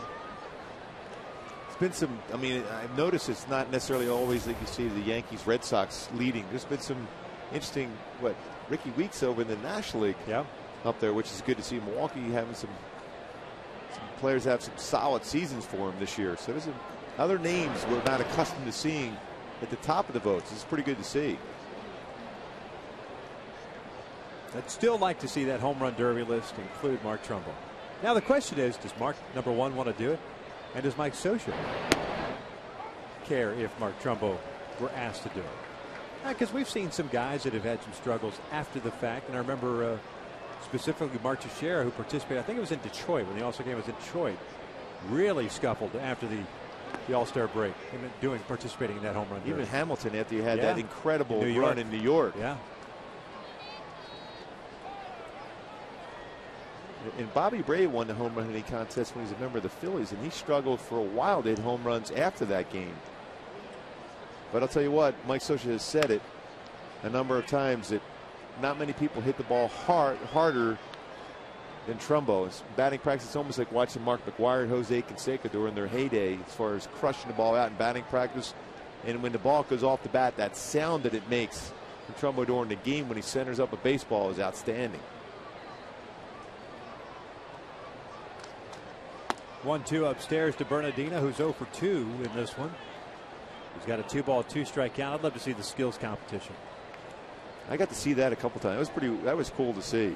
The throws from the infielders, hitting the targets. Outfielders. Yes. Running from first to third. Chopper to second. Howie Kendrick has it. 2 outs.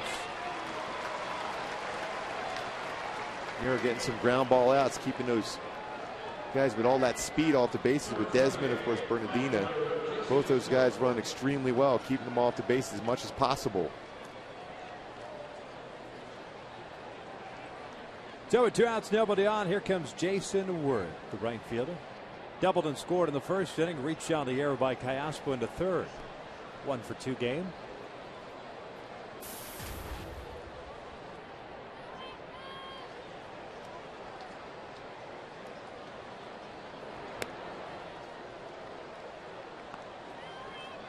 Good velocity on that sinker at 90 miles an hour. Pinheiro getting 9 outs via the ground ball so far in this game. Here we are with 2 outs in the 5th.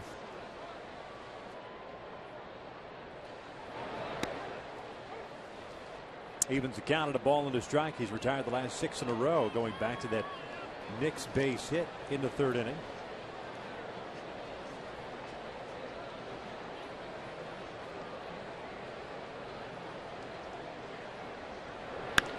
Jammed him, popped him up.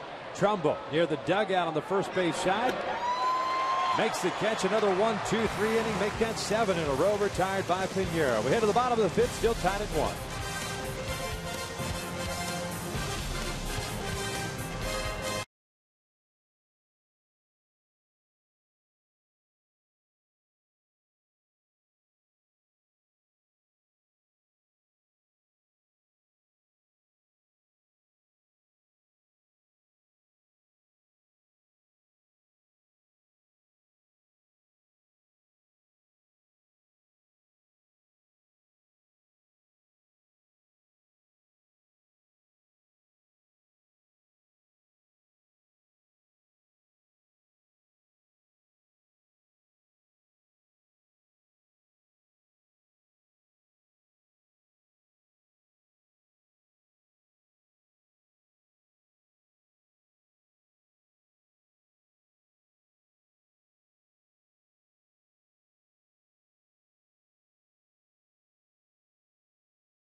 President's race happened here. Teddy Roosevelt came out and he knocked everybody out, and for a while was in the lead. Oh, Teddy, ball game. But look what happens here. Boom. Oh, down goes Teddy. Sniper took him out from the roof. Abe wins it again. Oh, Teddy. And look at this guy. Abe. Oh, Abe. breaking it down. Abe's pimping it with his shoes. That's not allowed. What is this? What is this, World Cup soccer? That is tired. Is he doing the icky shuffle? Yeah. I didn't see him doing that icky shuffle when he got hip checked into the seats last night.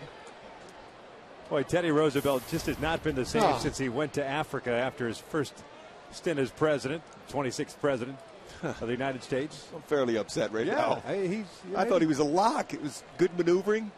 Must have been the malaria. He can't win a race to save his life. Abreu goes down looking, and there's out number 1 to start this 5th inning. Strikeout number 4 for Jason Marquis.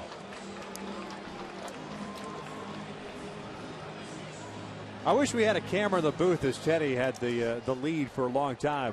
Mark Gubicza just about jumped out of his pants. He was so excited. Oh, I thought it was a lock. His shirt became untucked.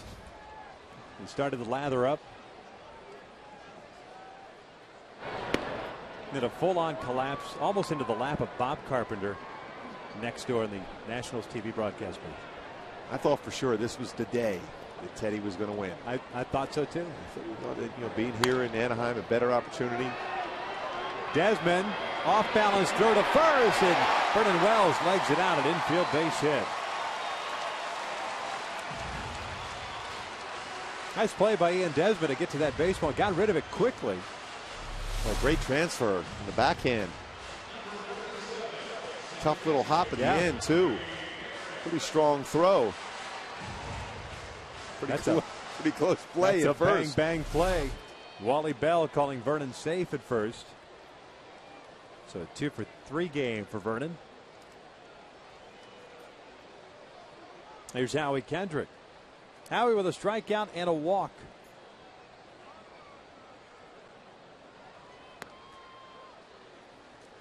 Marquis throwing a lot of those fastballs that start middle, try to run in. If he leaves any of those out over middle to play, this is a huge gap in left center field for Howie. He can turn on one of those. Huge alley. Might be able to score Vernon on that if he squares one up, hits the left center field. Breaking ball, broken, bat single to left.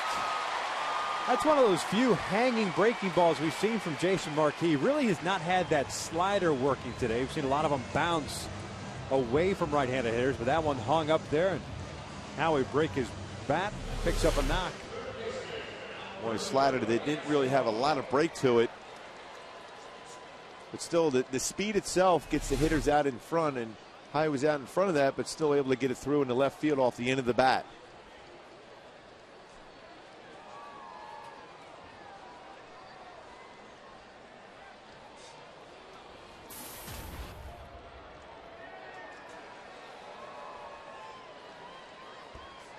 Alberto Callaspo's 0 for 2.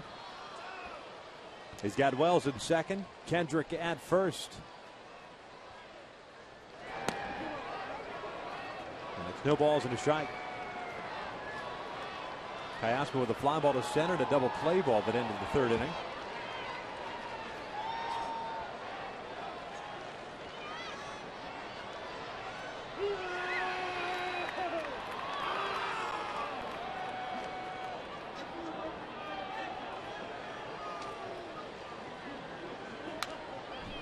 They got jammed. And it's no balls and 2 strikes.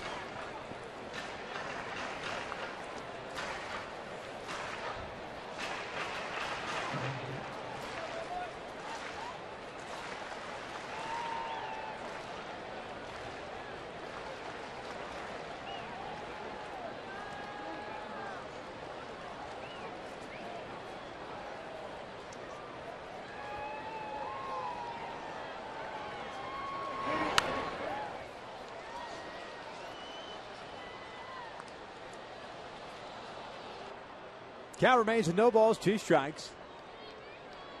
Marquis just thrown his 80th pitch, 47 strikes, 33 balls. Callaspo making that motion of trying to stay back with his hands. He's getting underneath on the cutter and jamming himself and trying to get the bat head out quicker.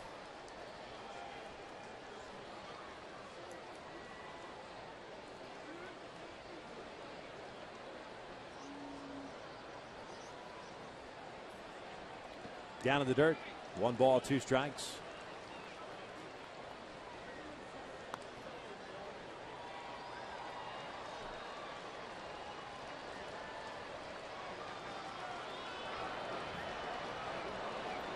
Nixon left and Bernardina in center playing shallow. Shading Callaspo the opposite way. Big alley at right center field. Worth always seems to play a somewhat shallow right field.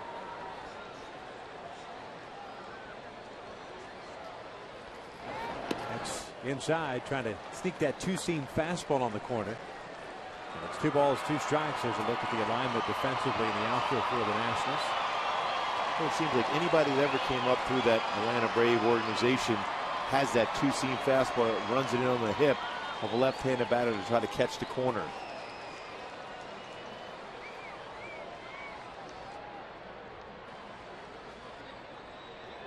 Down in the dirt, a full count. So we've gone from 0-2 to 3-2, and we've seen quite a bit of that this evening with Jason Marquis on the mound. Taking a look at Mark Trumbo, who's on deck.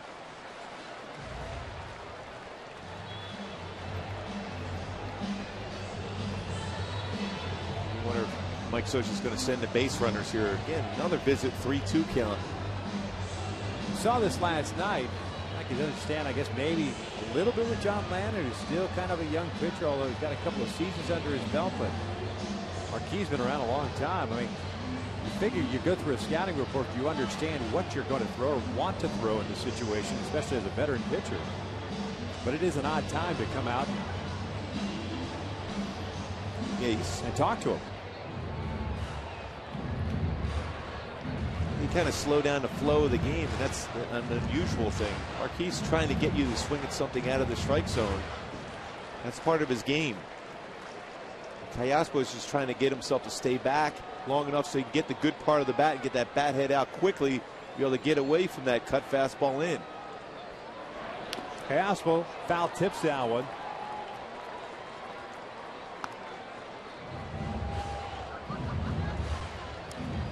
The runners head back.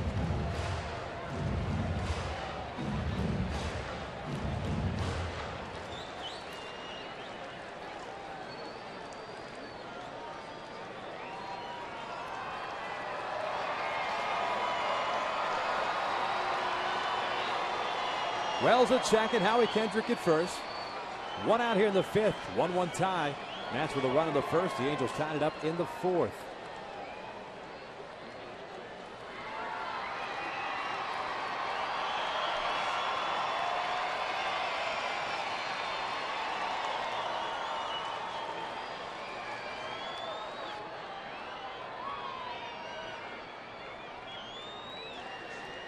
Runners go again. That pitch almost hits Callaspo, and they're loaded up once again. This time for Mark Trumbo. Nice job by Callaspo to go from 0-2 to a walk. They did a nice job of laying off some of those tough pitches that weren't going to be strikes. A good hitter, a veteran hitter like Callaspo, trying to motion himself to stay back, be able to work that walk after his mechanics as far as his swing back in order.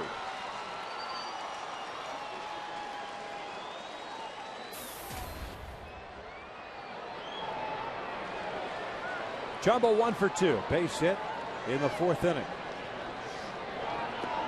Is down and away. 1 ball, no strikes. It's so important for Trumbo to track the baseball right now. See it, force it up in the strike zone, and get a fly ball at the very least. Get that go-ahead run across.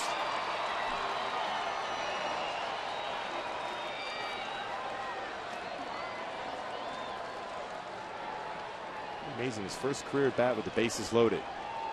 Patience is the key for a young hitter. 2 balls and no strikes. Colin Ballister, first man up now for the Nats.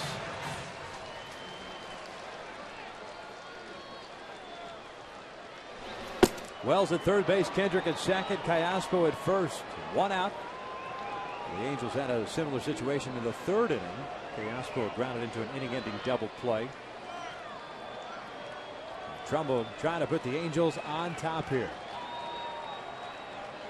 Big alley in left center field. And that pitch is outside. 3 balls and no strikes. Well, you wonder if Mike Scioscia will give his youngster the green light. 3-0. Unlikely you're going to see Trumbo take a pitch here because Marquis having a tough time throwing strikes right now.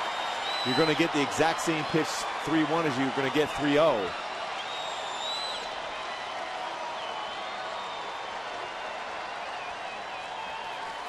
Offering. Trumbo going over to short. Bobbled by Desmond. A run will score. Being waved around is Howie Kendrick. The throw to the plate is cut off. 2 runs come in, and the Angels lead it 3-1. Well, just like that, it looked like it was going to be an inning-ending double play off the glove of Desmond. Dino Ebel, ultra aggressive with how he's sending them as that ball trickled into the outfield. Well, he was in position, probably a little bit too aggressive as a youngster, thinking in terms of that flip to second to get a double play. Well, you can see him look up, ready to flip it over to Espinoza. Espinoza unable to make that play in quick enough. Boy, a big error by the Nationals. We've seen a couple of them so far. Error all the way on Ian Desmond, his 10th of the year. The second of the game for the Nats.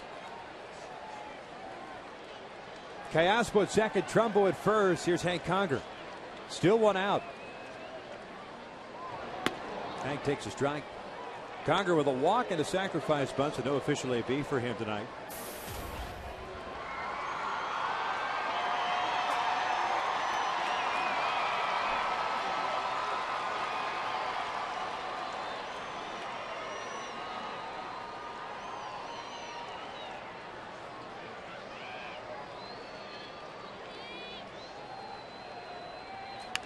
That one yanked foul down the line. And it's 0-2.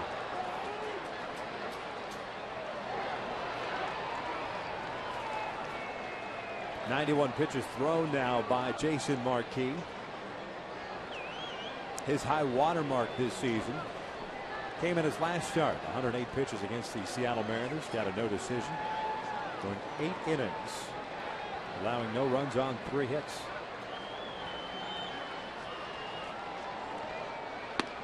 Called strike 3. Conger goes down looking for out number 2. So 2 outs, and here comes Peter Bourjos.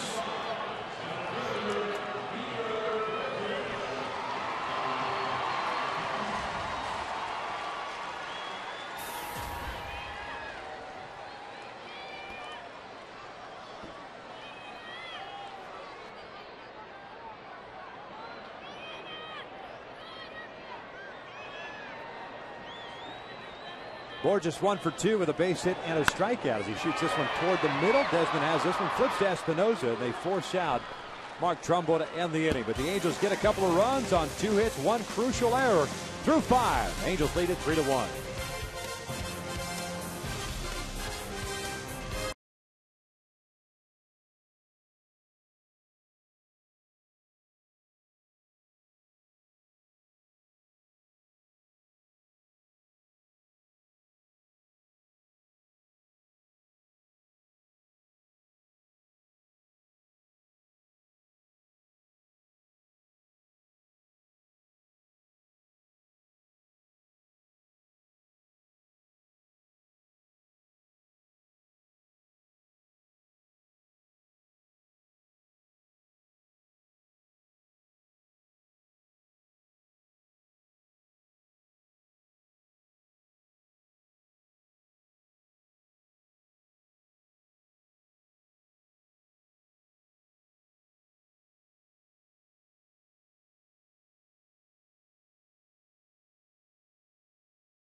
Teddy Roosevelt thinking he's going to have an opportunity to get his first W.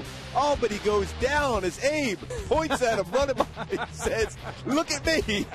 I'm the winner again. And then he's breaking it down, doing the icky shuffle. That was the Coors Light pre-scam talking about Ross Boone Coors Light. I mean, it's one thing to be honest, but that's a little much, isn't it? There's a lot of honesty out of Abe on that one. Zimmerman, Nix, and Morse here in the 6th inning with the Angels up 3-1. And Pinheiro delivers a strike. Zimmerman 1 for 2, an RBI single in the 1st inning, putting the Nats up at that point 1-0. Lined one sharply to Torrey Hunter in the 3rd inning.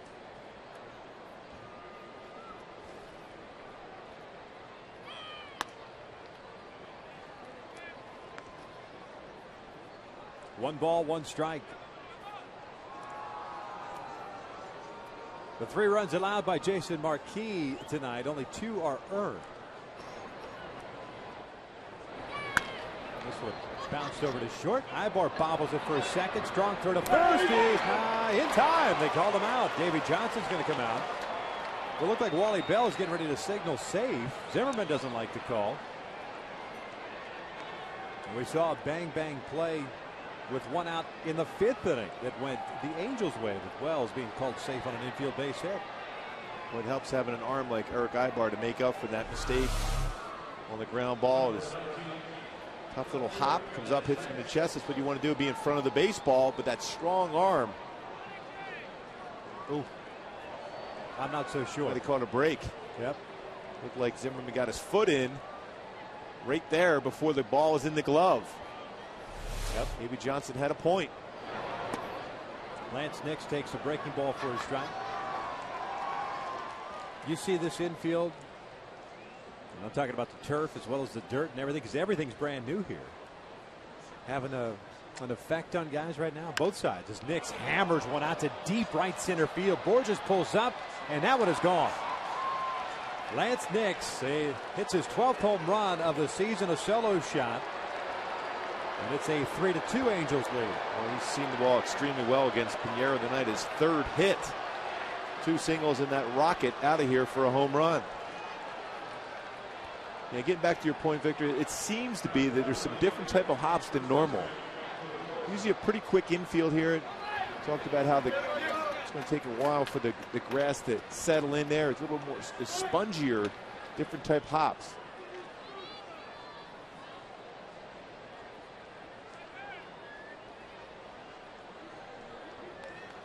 Here's Mike Morse, the first baseman.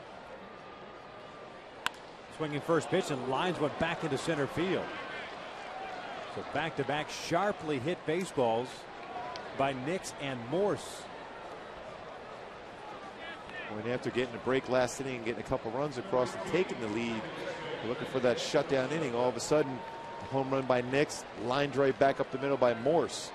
You get some action down in the bullpen. First hit of the game for Morse. He's 1 for 3. He also hit into a double play in the 1st, struck out in the 3rd. There's Danny Espinosa, the second baseman.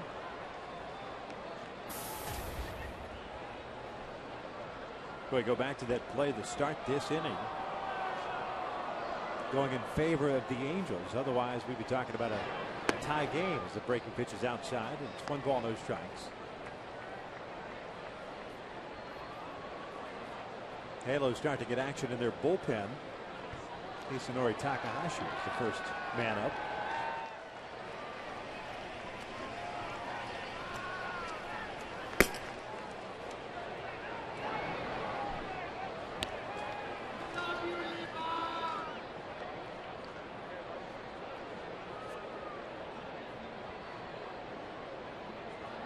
Espinosa's 0 for 2. Fly ball to right and a strikeout. Pinheiro 2 punch outs, 1 walk. Now 7 hits allowed. He's thrown 74 pitches. 51 have been strikes. 52 of them have been strikes now. It's 1 ball, 1 strike.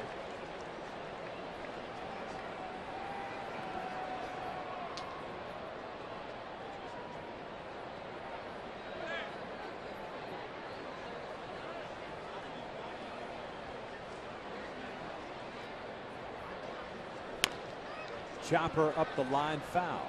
It's 1-2. Espinosa is a guy that looks like he tries to pull the baseball. If you could stay on top of the sinker, work down and away, you can either get a swing and a miss or a potential ground ball and an infielder. Very quick. We saw that last night on Jordan Walden on a fastball that was supposed to be away, but ended up being middle in.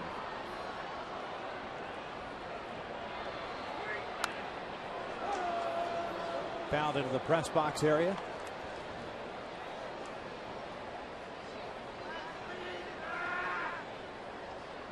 Beto Duran again from ESPN, who missed a foul ball yesterday. Today trying to catch a fly in the press box.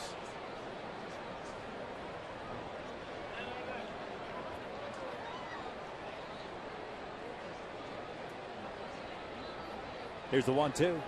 Down and in dirt. Nice job by Hank.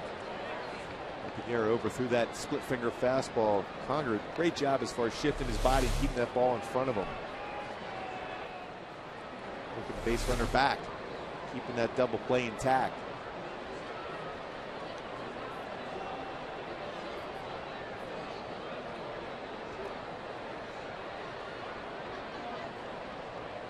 Two. This one out toward left, playable for Wells. 2 outs. Morris heads back to first. Hey, folks, on Saturday, July the 9th, country superstar Dierks Bentley will continue the postgame summer concert series presented by SRS Labs in association with Budweiser. Purchase your tickets today at the Angel Stadium ticket office or at angels.com/concerts. That should be a great one. Looking forward to it. Oh, no doubt. Get some good videos out. Also have Ludacris later on this summer. Mercy Me. Be a fun summer. There's Wilson Ramos, the catcher. 0 for 1 with a walk and a ground out as Piñeiro delivers that breaking ball for a strike.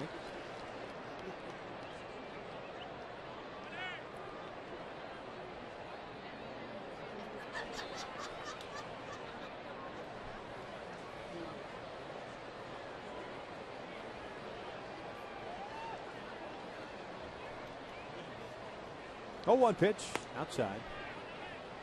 It's 1 ball, 1 strike. Morris not taking a very big lead over at first base.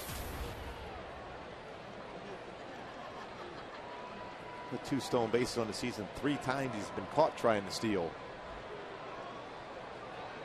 Piñeiro had been on a streak of retiring 8 consecutive batters before giving up that home run to Nix. Morris followed that up with a base hit.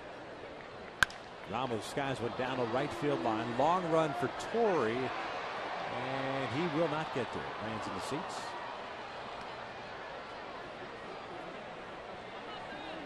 Piñeiro ahead of the count at 1-2.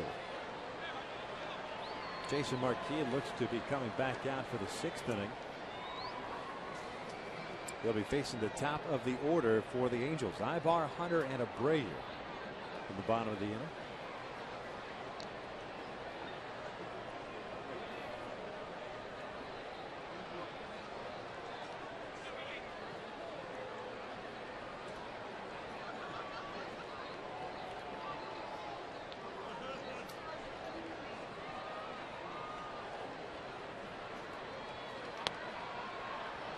Trying to get him to fish. Pretty good spot. 2 balls, 2 strikes. Now you get an opportunity to throw that fastball that starts off the outside corner and catch in the corner to get through this inning.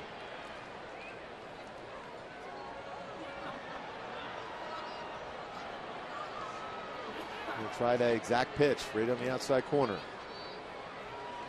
This one lined into center field, a base hit. Borges comes charging in.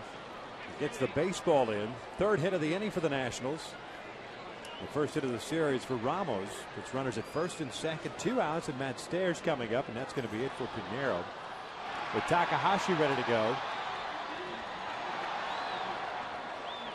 Bring the lefty in to face the left-hander Stairs unless Davey Johnson decides to go to his bench. A pitching change. We're in the 6th inning. The Angels on top 3-2.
Game On by El Pollo Loco. Now for only $5 at El Pollo Loco, get one of our 5 tasty combos. They are the combos other combos wish they could be. Catch them before they are gone. And by Time Warner Cable. Hisanori Takahashi takes over now for Joel Pinheiro with a 3-2 Angels lead here in the 6th inning. 2 outs, 2 on for Takahashi. Or in and out, who's in, who's out. Pinheiro goes 5 2/3. Gives up 8 hits, including a home run. He's responsible for the 2 guys on base. You see the numbers for Takahashi in the last 17 games. A 1.33 ERA. Matt Stairs, the left-hand hitting DH, will get an opportunity here to face Takahashi. Takahashi's thrown a number of games against the Nationals. 9 games so far. 14 1/3 innings, pitches 3 earned runs allowed against the Washington Nationals with a 2-0 mark and a couple saves. So he's had some time against these guys trying to establish that fastball. It's been very good, 88 to 90 for Takahashi. And of course, because of his command of his fastball, his breaking pitch and changeup have been that much better. Mike Morse is the man at second base. He's the first baseman for the Nats. Wilson Ramos, the catcher, is at first. Stairs in this game with a base hit and a fly ball to center field.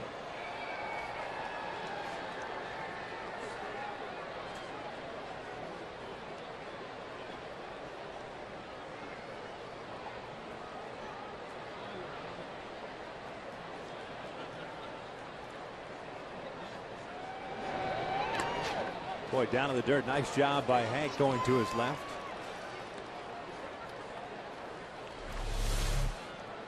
Over through this breaking pitch, and Hank Conger did a nice job keeping that ball in front, keeping those base runners at first and second, keeping that force play still available in the infield.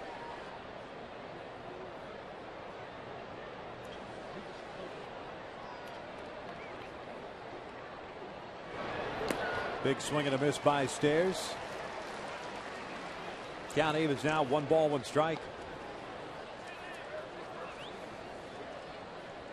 Matt Stairs has been around a long time. Came up with the Montreal Expos back in 1992. He's been with the Spos, the Red Sox, the A's, the Cubs, the Brewers, the Pirates, the Royals, the Rangers, the Tigers, the Blue Jays, the Phillies, the Padres, and now the Nationals. So just a few teams. Yeah. Outside, 2 balls and 1 strike. It's like Bugs Bunny when he goes on that world trip. Got that trunk that's stamped with all the stickers on there. Been around. Yeah. Native of St. John, New Brunswick, Canada. Matt Stairs, who at one time was the shortstop for the Canadian national team. Great range. 2-1 pitch. Chopper toward the left side. Ibar can't get it. That is a base hit. Morse is going to score. This game is tied at 3.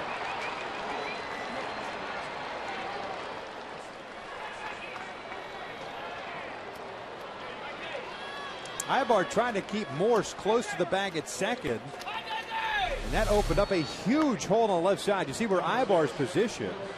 And that's why he couldn't even get there to knock that ball down. Boy, he did everything he could to be able to keep that ball in the infield, diving, just missing it, just by the glove. As an infielder, that's what you try to do with 2 outs. You just try to knock that ball down. That run gets charged to Pinheiro. Back-to-back 2-out singles by Ramos and Stairs. Here's Ian Desmond, the shortstop, who's 0 for 2. Takes down low, and it's 1 ball, no strikes. That base hit by Stairs, the 9th for the Nationals in this ball game.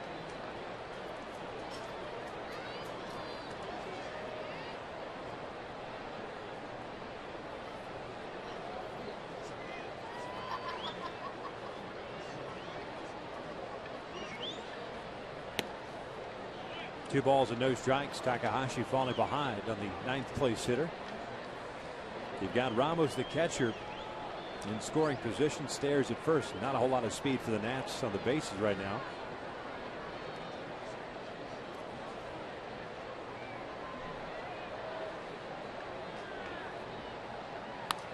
This one's popped up behind the plate and will land in the seats. 2-1.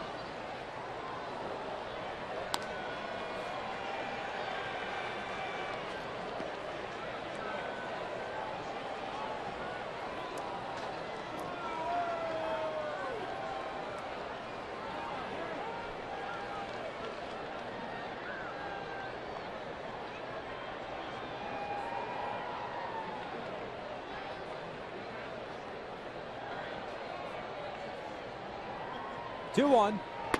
Strike on the outside corner, 2-2. Outfield playing shallow. Wells, Borges, and Hunter from left to right.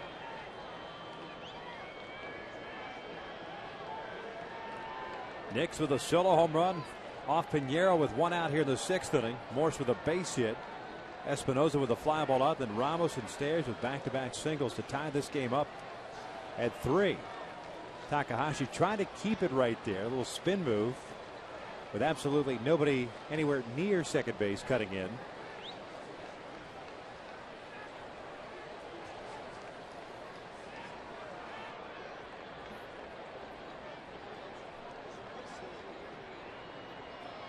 And a 2-2 in the dirt. And now you get the base runners going. You give them the advantage. Going to a 3-2 count with 2 outs. You give Ramos an opportunity to be able to get a good jump on the 3-2 pitch with 2 outs.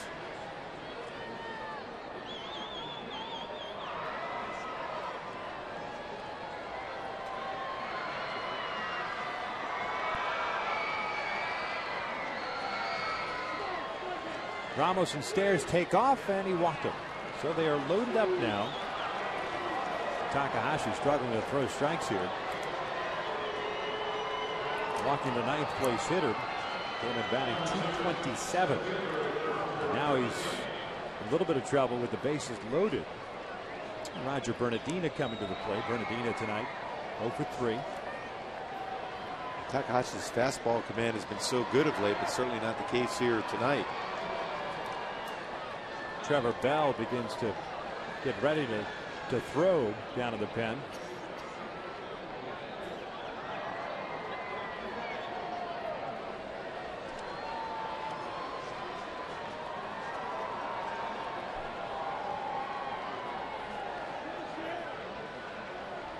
Fastball missing off the plate, ball 1.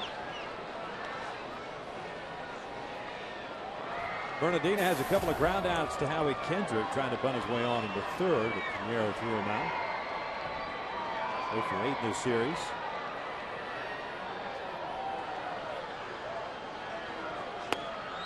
One ball, 1 strike.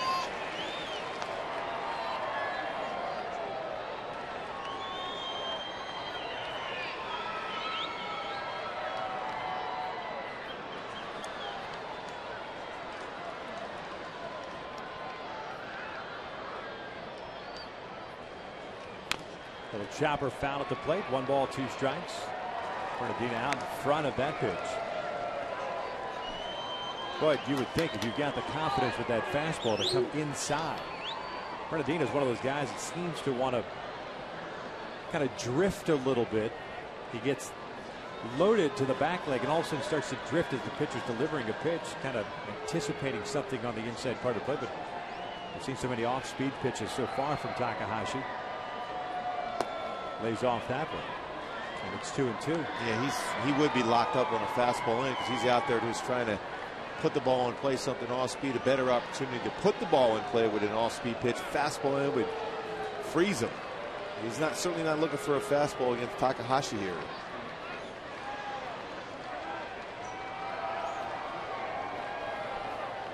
Two. Full count.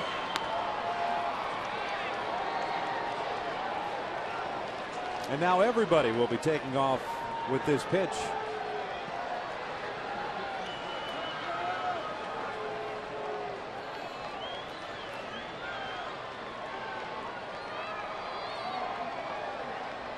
Payoff. Bernardina grounds one to the right side. Trumbo has it go off his glove. A run will score. Actually, 2 are going to come in to score. And the Nats are up 5-3. What appeared to be a routine ground ball that would end the inning. And with the base runners going, 2 runs come across.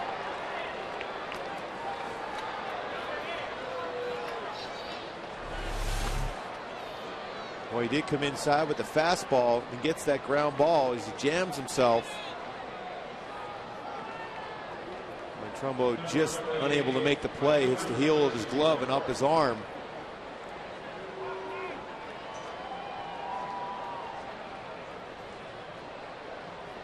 There's some plays not made today for both teams. There's only a couple runs both sides. 5th error of the season for Trumbo. And the Nationals have batted around here. Jason Worth is due up. Runners at first and third, and still 2 away. The book now closed on Pinheiro. 4 runs charged to him.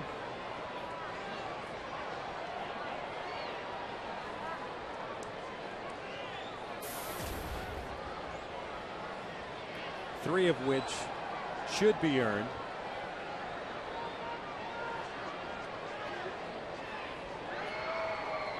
Worth takes a strike.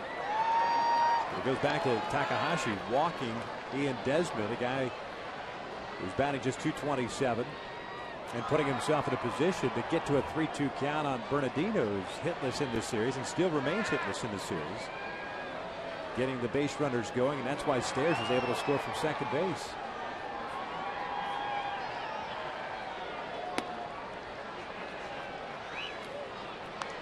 One ball, one strike. Worth with a double and a run scored in the first. Reached on the error by Callaspo in the third and popped down in the 5th. Really, Takahashi has got to get back to his game, get through this inning. It's still very manageable to get back in the game. When you're down by 2 here, plenty of time to come back. You got to keep it at this point, though.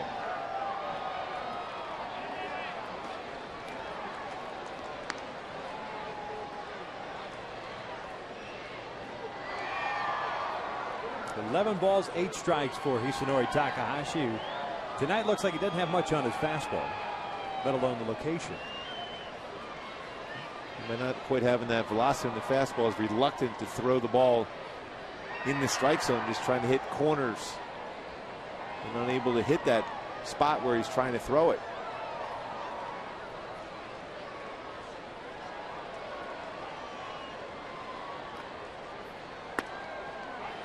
2-2.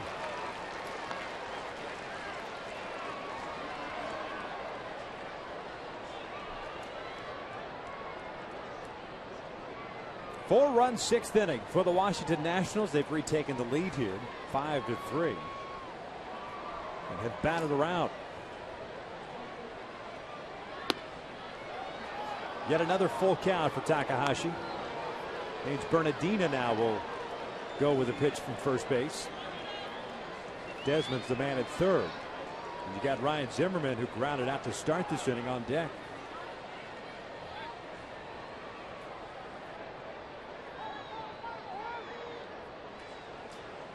Three-two pitch. Worth fouls it at the plate, and got a piece of Conger.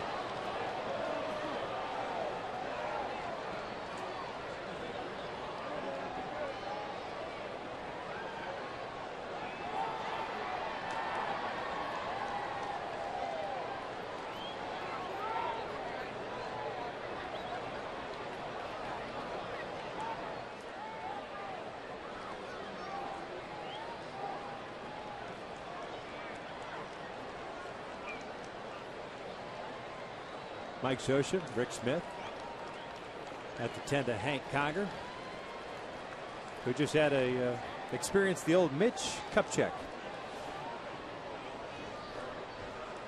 on that foul tip.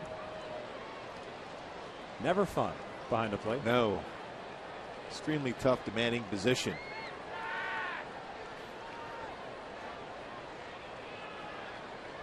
Another 3-2, and Worth strikes out swinging. The inning finally comes to an end, but the Nats score 4 times. They do it on 4 hits, 1 big error, and they leave 2 on. They lead it 5-3.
Your smartphone with quick deposit. Take a step forward and chase what matters. And by Bubba Burger, available in your grocer's freezer. Remember, you'll never bite a burger better than a Bubba. Bubba Burger.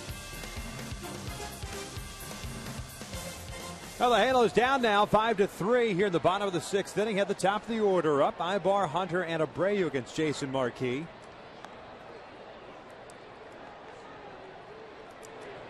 Eric Ibar had an RBI double in the 4th inning. But at that point tied the game up at 1 apiece. The Angels jumped ahead 3-1 with 2 runs in the 5th inning. But a 4-run 6th inning has put the Nats of Jason Marquis back on top.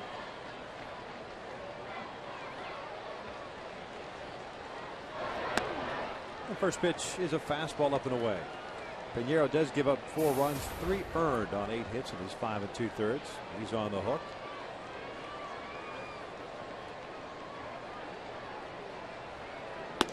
Two balls and no strikes. In that 5th inning, there was an unearned run that scored against Jason Marquis, and the Nationals had Colin Ballister up and loosening.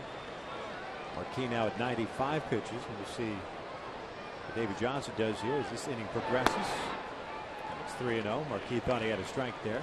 The thing is, Davey Johnson's always been known as a guy that has trust in his starting pitchers, but if you walk that leadoff batter after your offense gives you a 2-run lead, he's not going to be real patient with you. And right on cue, Ballister back up and loosening. There's a strike, 3-1.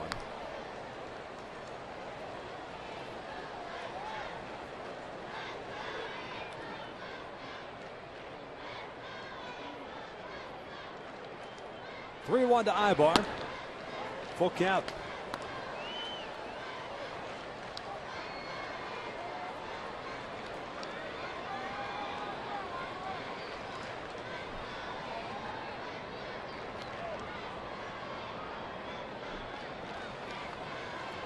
There's the payoff.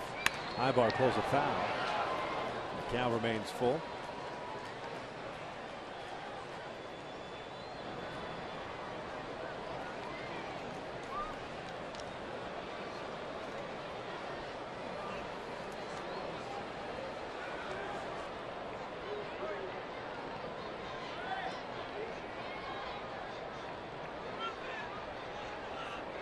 Another 3-2 from Marquis.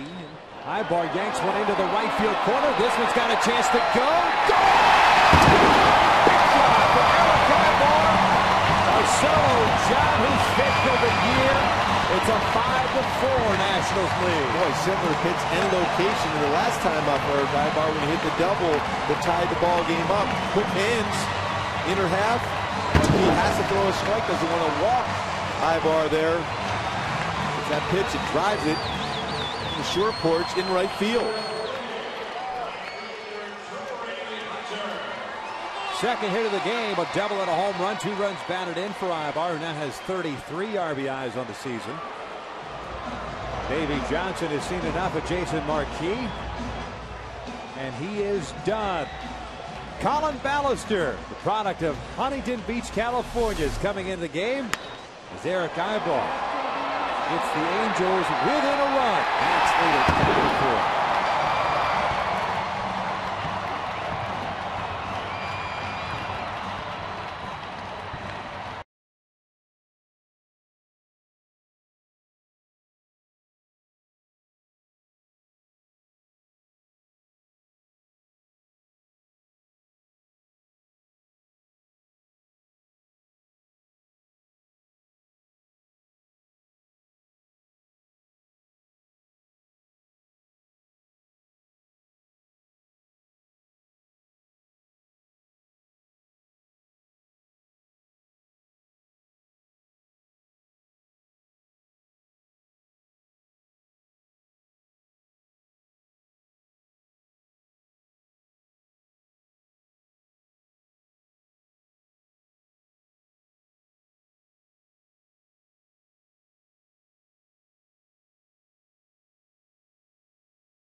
Eric Ibar, fastball down.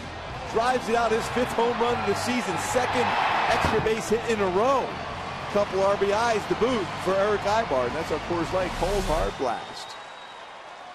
Nats up 5-4. Here's Colin Ballister in now for the Washington Nationals. Facing Torrey Hunter. Ballister pitching in his 7th game this year, a 1-0 record, a 2.89 ERA. And Torrey swinging first pitch fastball. Fouls it straight back, and it is 0-1. See right there, Ballister with a good fastball, 94 miles an hour. Can be erratic. 9 1/3 innings pitched, 5 punch-outs, but also 5 walks. Torrey slightly fooled on that breaking pitch, and it's no balls, 2 strikes. Torrey tonight a walk, a strikeout, and a ground out. First full game back since injuring his side in that collision against the wall down in Florida. Base hit up the middle. Going back to the fastball. Torrey spun it back around. Man on board now for Bobby Abreu. Pitchers work ahead of the count, 0-2. Have a hitter swinging at a pitch way off the plate. Try to sneak a fastball. Middle of the plate. Torrey did a great job of staying back. Threw with his hands. Hits it back up the middle. Capitalized on an 0-2 mistake.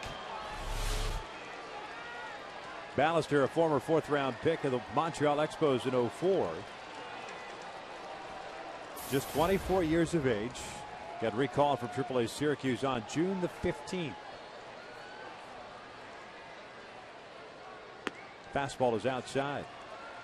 Down to AAA. Ballister 2-0. 1 save, a 3.24 ERA, 19 appearances for the AAA affiliate. Big kid, 6'5", just under 200 pounds.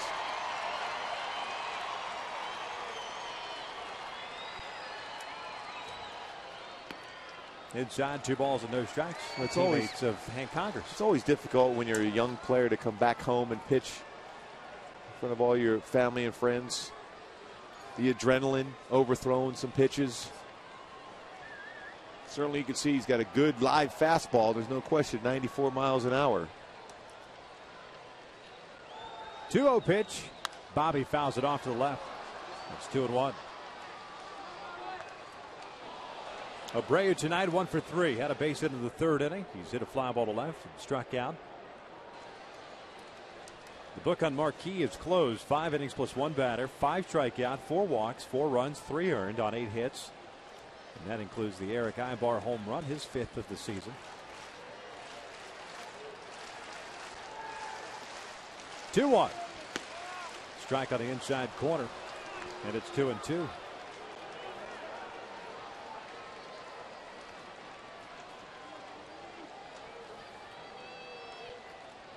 Wells on deck. Both teams with 9 hits. Both teams have committed 2 errors. The Nationals have stranded 6. The Angels have stranded 9.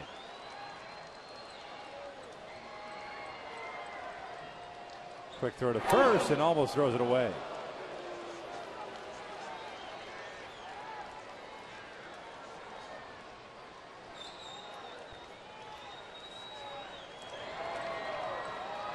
Nice to have a guy who's 6'5" over at first base.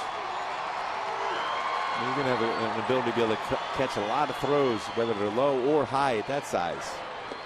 Breaking pitch gets Abreu. And there's out number 1. Hard slider down and in. Allison has a great slider. Fastball solid, but when he gets ahead of the count and able to throw that pitch. Talking about a great action on snaps. Gives on top of that the wrist. An unhittable pitch right there, and Bobby committed to swinging at it. There's Vernon Wells. He's had a 2 for 3 game with a double, a single, and a run scored.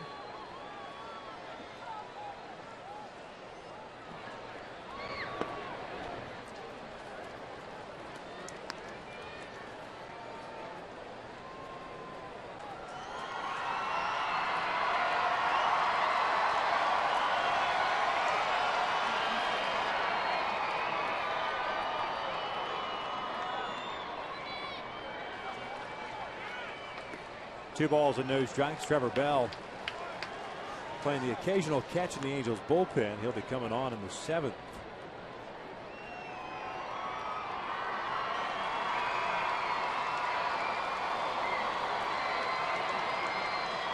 Vernon should get a fastball here.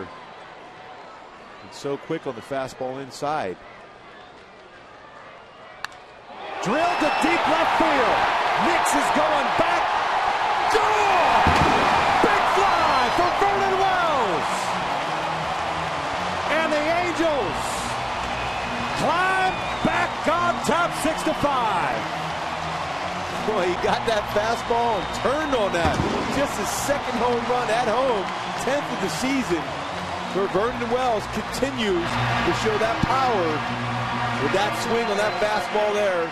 From Ballister, 2-0, crushes that out to left field, giving the Halos the lead here by 1. 3-hit game for Vernon Wells, his 10th home run of the season. And now with 26 runs batted in.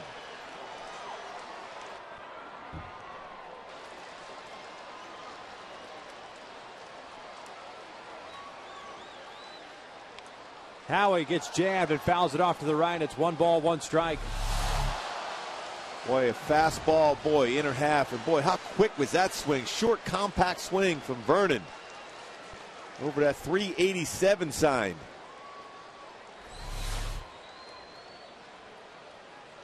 Breaking pitch, rolled foul. And it's 1 ball, 2 strikes on Howie Kendrick tonight, 1 for 2. A base hit and a strikeout. The base hit extending his hitting streak to 8 games.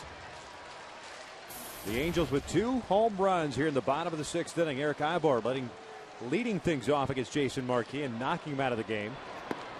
Sliders outside, 2-2. And then Vernon, the 2-run shot, putting the Angels back on top. Nice way to respond for this Angels offense. That hasn't happened all too often here at the Big A this season. Full count now. Well, that's what you do, especially a power hitter. You get yourself in a good fastball count like Vernon was able to do, and he jumps all over that fastball. He's been doing that much, much more consistently of late. 3-2. Breaking pitch rolled up the line, backhanded by Zimmerman. Low throw. Boy, that post Morshaw. Now, we talked about this last night, and I brought up the term, the yips, with Ryan Zimmerman. We think he's an exceptional third baseman. And maybe it's still the lingering effects of the oblique strain and the problems that he had spending so much time with the disabled list.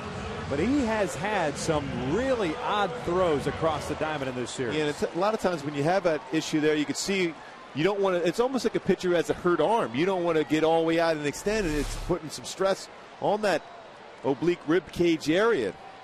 Boy, he shortened up his throw a lot on that one. Generally, a guy with a very strong throwing arm from third base.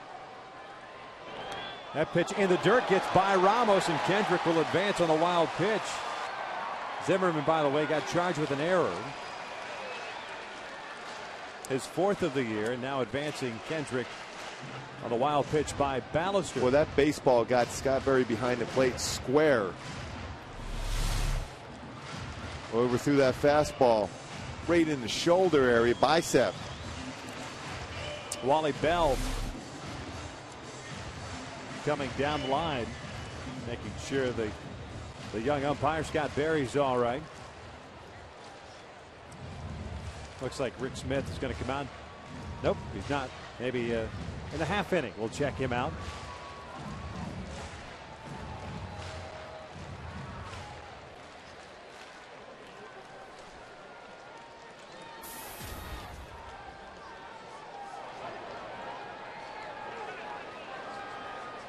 And now a visit coming to the mound here on a 1-ball, no strike count. The big right-hander Todd Coffey is up and loosening.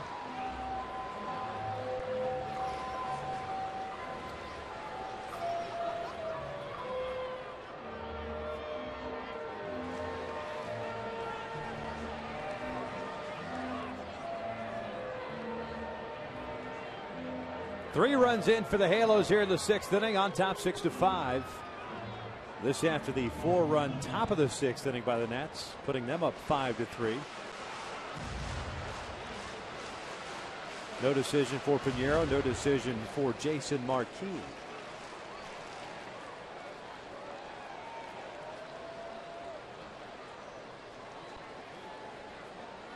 Vernon's next cup of coffee at Starbucks, courtesy of Joel Piñeiro.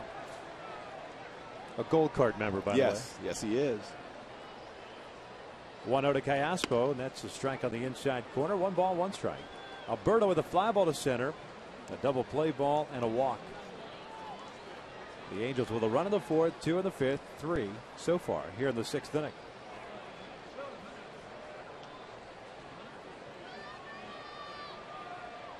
Pickoff attempt. The throw goes off the glove of Desmond and into center field. The 4th error of the night by the Washington Nationals. Boy, both these teams before this game were at the top of their leagues as far as fielding percentage. Ballister gets charged with the error. Again, you're a youngster. You're at home. You're pitching in front of a lot of family and friends. It's difficult at times just to breathe out there, let the game come to you. And he's forcing the issue, overthrown a lot of things. He's got great stuff. It's a difficult task for him so far. Infield in against Callaspo. That pitch is up and away. It's 2 balls and 1 strike.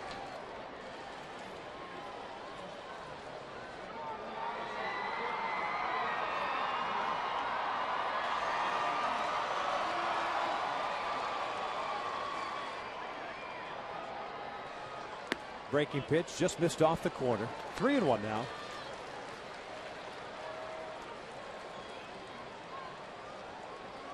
Well, the last 14 games starting to drive the ball. So important. It allows you to get back in the game in a hurry if you can hit the ball out of the ballpark instead of being forced to gain a number of singles, because the defense can still make a play and prevent you from scoring. But they cannot prevent that when you square up a baseball from scoring some runs. 2 home runs in this inning.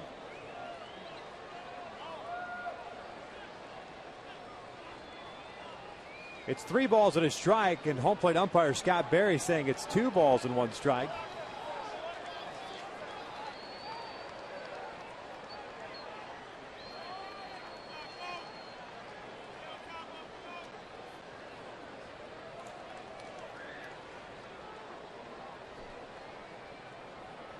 Three balls and 1 strike.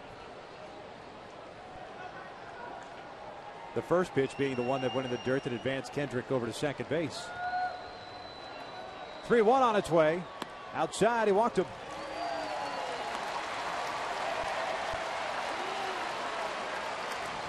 So here comes Davey Johnson. That's going to be it for Colin Ballister. Todd Coffey's coming into the ball game, and he'll be doing so with 1 out here and 2 on. The Angels on top, 6-5.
It's a long way from that bullpen, though. It is a long way, no question about it. Jared Weaver and the rest of the guys enjoying it.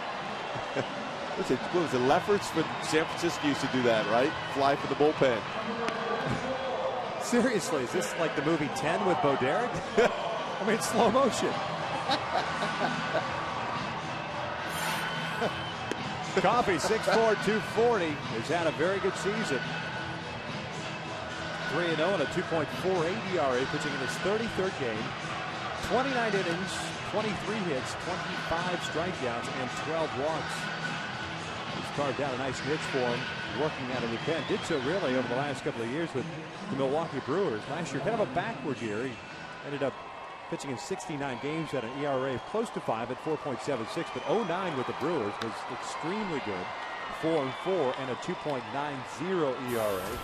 His name has been mentioned quite often as teams start getting closer and closer to that July 31st non-waiver trade deadline as a possible arm that could be acquired. He comes on with runners at first and third and one out, facing Mark Trumbo, and the breaking pitch is down low for ball one. He has one of the better sliders. That's his out pitch. Just to work ahead with that pitch, will give you a swing and miss at it. Mark Trumbo today, 1 for 3. A single, an RBI, and a run scored. That is pulled foul. Watch out, Dino. And it's 1 ball, 1 strike. A mistake by Coffey on the inner half of the plate.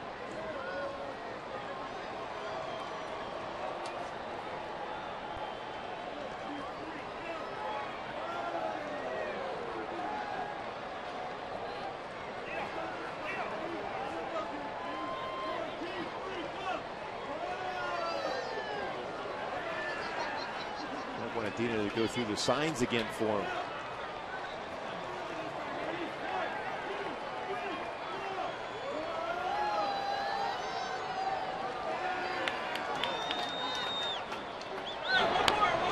The end of the bat, rolled foul, and it's 1 ball, 2 strikes.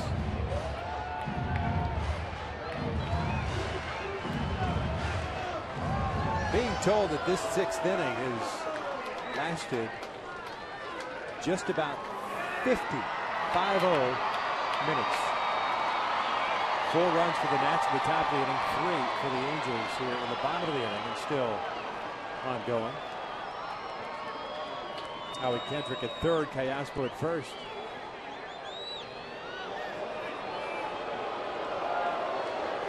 Rich Thompson now up and loosely.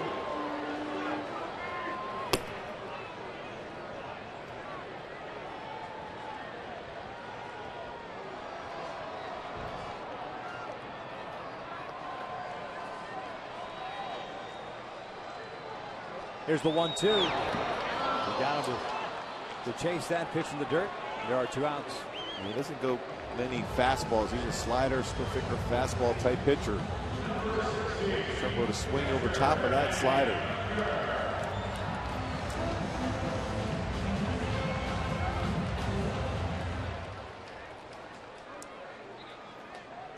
So Coffey will face Hank Conger here, the 8th man to bat for the Angels in this inning. He's drawn a walk, had a sac bunt, and a strikeout. 0 for 1 night. Lefty's pretty good success against Coffey, though, hitting .316 as compared to .159 against right-handed batters. Take away that slider. Hank fouling one back. And it's no balls and a strike.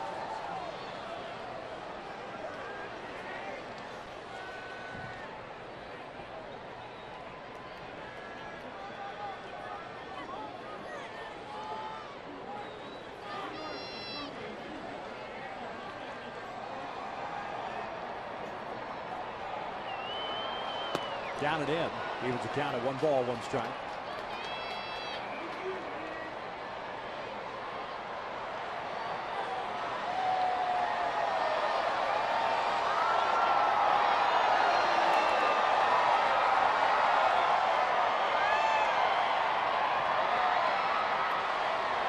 Callaspo takes off. The pitch is down low. The throw is not in time to steal a base for Alberto Callaspo. Third of the season. Successful all 3 attempts. Hank laying off that pitch. So he has a 2-ball, 1-strike count. Callaspo going along with the fact that Coffey thrown a lot of all-speed pitches. Had a good jump. Slides in and goes to the back part of the base, make it more difficult to apply that tag.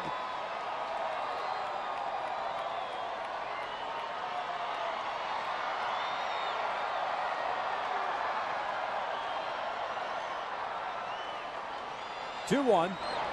Conger pulls this one just foul, wide of the bag at first.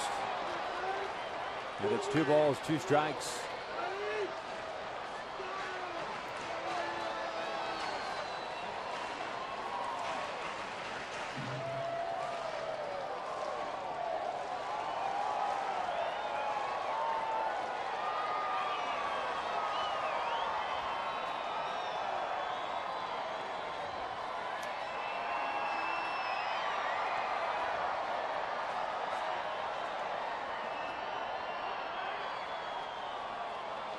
Callaspo at second, Kendrick at third. The 2-2s in the air to shallow right. Jason Worth coming on. He calls off Espinoza, will make the catch, and that will end the inning. But the Angels sent 8 men to the plate. Eric Ibar started things off with his 5th home run of the season. Vernon Wells put the Angels back on top with his 10th of the year. 6 in the books, 6-5 Angels.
Of 6-5.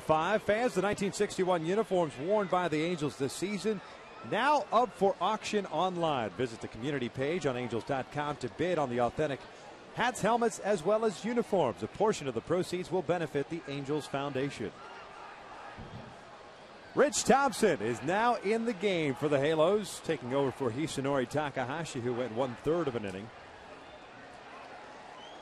Tak had a strikeout, a walk, a hit allowed, a run that was unearned. Thompson facing Ryan Zimmerman, the first pitch down in the dirt.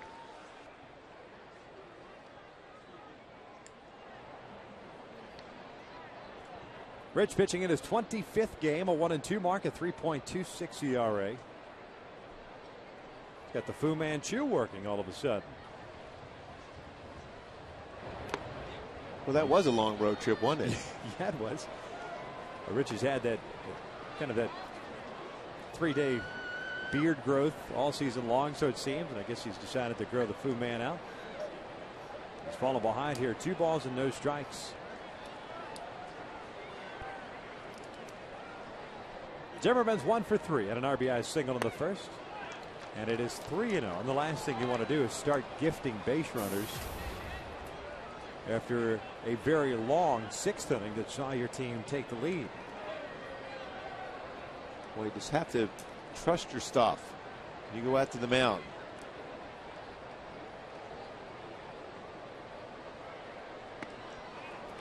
And Thompson has just walked Ryan Zimmerman on 4 pitches to start the 7th. That'll prompt a visit by Mike Butcher. I mentioned that long 6th inning. I wasn't kidding. 9 men sent to the plate by the Washington Nationals, 8 by the Angels. Walks, mistakes made in the field in that 6th inning on both sides.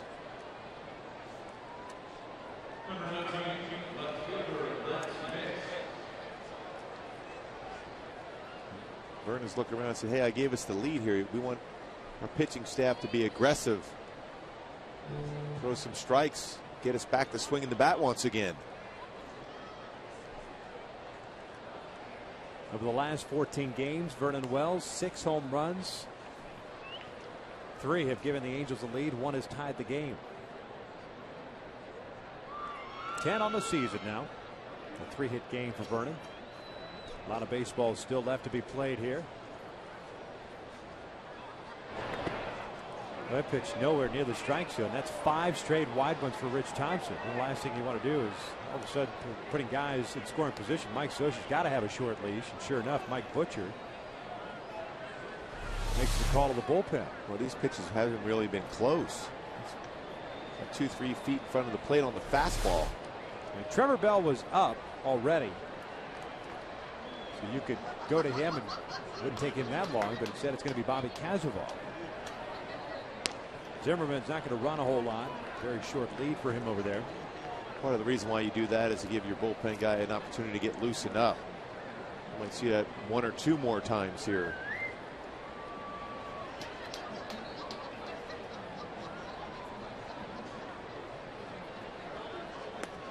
Goes with a breaking ball and it drops in for a strike. And the patented derisive round of applause by the Angels faithful. A lot of times just being able to throw that breaking pitch, whether it's a curveball or slider for a strike, can get you right back in your mechanics as far as throwing that fastball down in the strike zone. Boy, good pitch there. Down and in. A little cut fastball. 1 ball, 2 strikes. Lance Nix tonight 3 for 3, 2 singles and a home run. Over and off Pinheiro. His 12th of the year. Now with 30 runs batted in. The 1-2. This one towards the middle. That's into center field, a base hit. 4-hit game for Lance Nix. And the Nationals have runners at first and second with nobody out. Mike Morse coming to the plate. Mike Morse early in the ball game hitting a double play, and Rich Thompson could use that right now. Elevated that fastball. Looks like Nix is going to be pinch run for. It's like Jerry Harrison Jr. If I'm not mistaken, over at first base.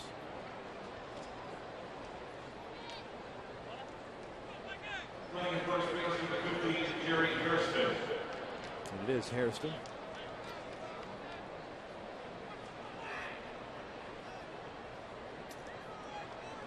Zimmerman at second, Hairston at first.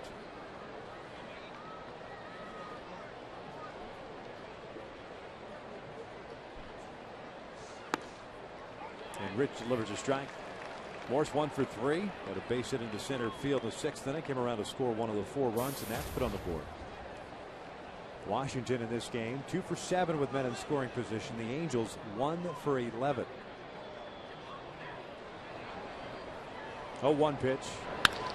Swinging a high fly ball to deep right center field. Borges is back there, and he'll make the catch. Tagging from second, heading to third is Zimmerman.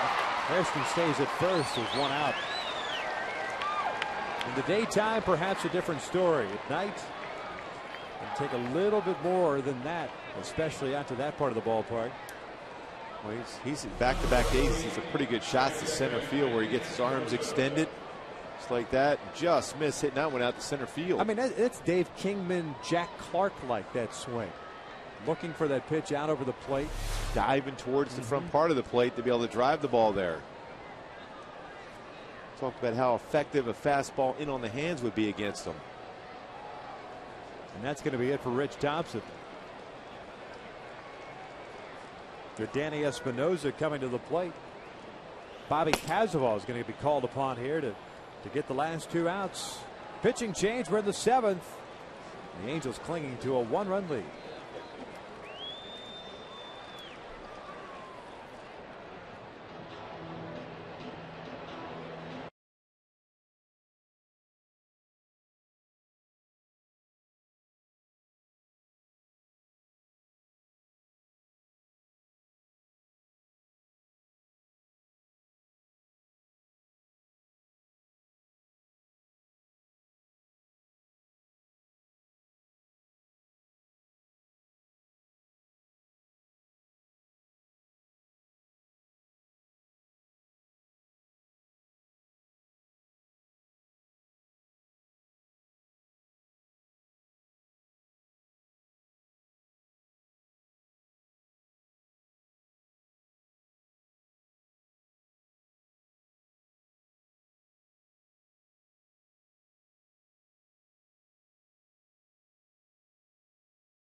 The Angels answer with 3 in the bottom of the inning. Ibar and Wells with home runs to take a 6-5 lead. The Nationals have committed a season high 4 errors, but still the Nationals have battled themselves back into a possibility of at least tying things up. They've got runners at first and third here in the 7th inning with 1 out. Bobby Cazaval comes on to pitch in his 5th game. He'll face Danny Espinosa with Zimmerman at third and Hairston at first base. They've already busted out the wrestling masks here.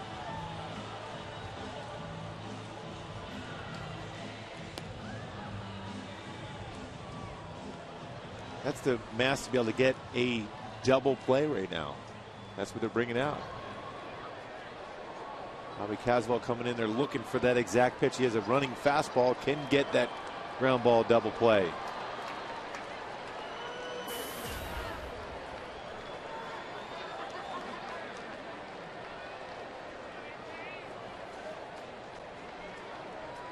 There's Zimmerman at third. He had that leadoff walk, 4-pitch walk issued by Thompson. And Harrison, the pinch runners at first. You got to watch out for him too. A third to first move. Nothing's happening. Harrison has pretty decent speed. Just 2 stolen bases this year. He's been caught twice. But a very smart base runner. He's been around the game a long time. Espinosa tonight 0 for 3. A couple of fly ball outs and a strikeout. Down to the dirt. 1 ball, no strikes. Boy, the arms out of the bullpen have not come in throwing strikes tonight. Takahashi started it. Thompson followed, and now Cazaval. Even though it's 1 pitch, you're putting the offense at the advantage. Over the history of the game, hitters have had much more success ahead of the count 1-0 as compared to being behind the count 0-1.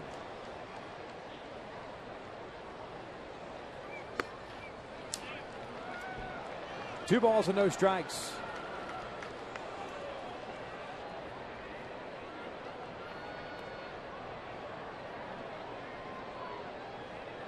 Middle infield looking for that double play ball. Trumbo holding Hairston at first base.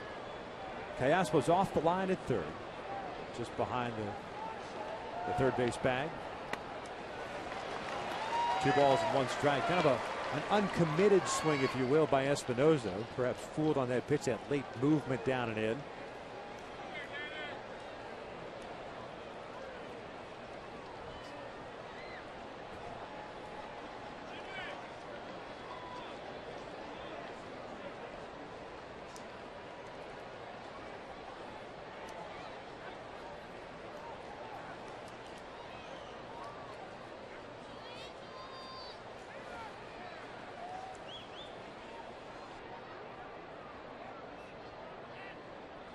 Outfield pretty much straight around for the Angels.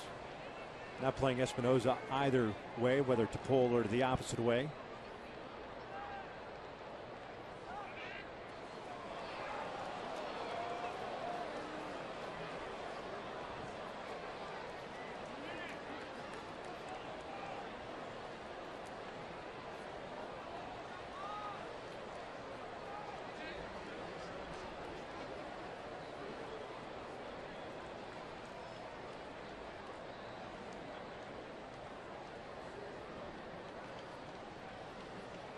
Two one.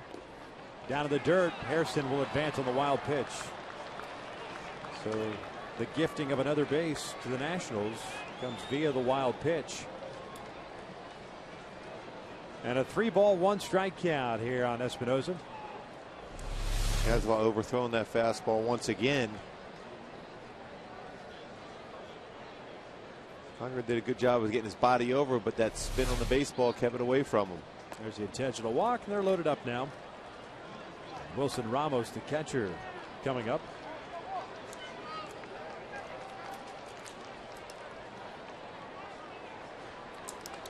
Now the pressure even more so on Caswell. He had a situation of what you were looking for was the double play with first and third. Could not throw strikes.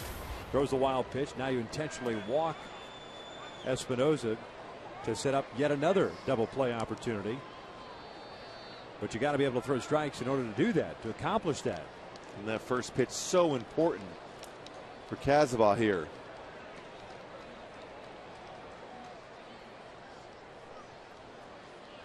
Ramos tonight, a walk, a ground out, a single, and a run scored.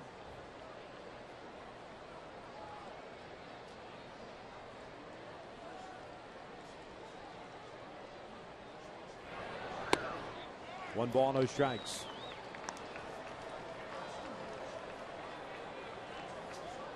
Yet another visit by Mike Butcher.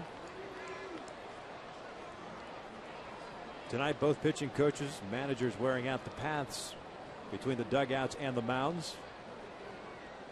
It goes for both sides. Ballister had trouble throwing strikes as well. Coffey came in and settled things down for the Nationals.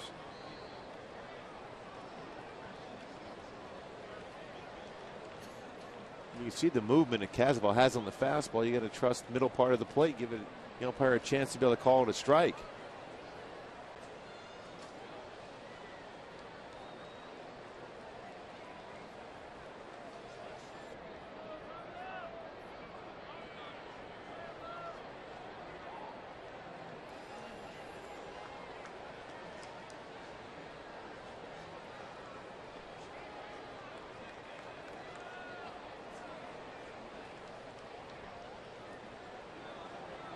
Bases loaded for the Nationals. The 1-0. A ground ball to third. Could be two. Kayasma to Kendrick for one. Relay at first.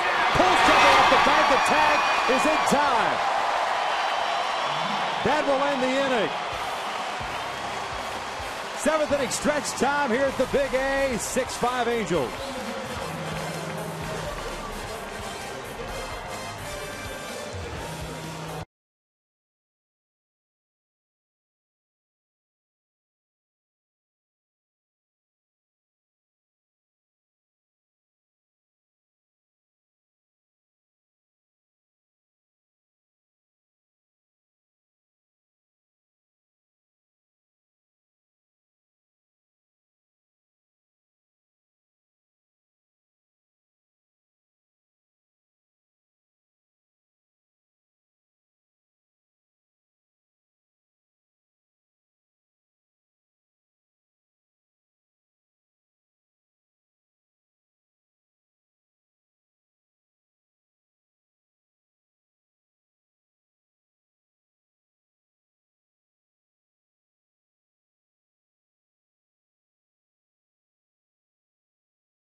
Bat.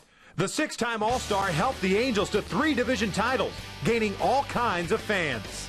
At the All-Star game, Will Ferrell had a little face of me on his blazer. He says, man, he said, I used to love to watch you play. You were so intense, man. You were so intense. You know, if there's a way that I want to have the fans remember me, I think that kind of sums it up.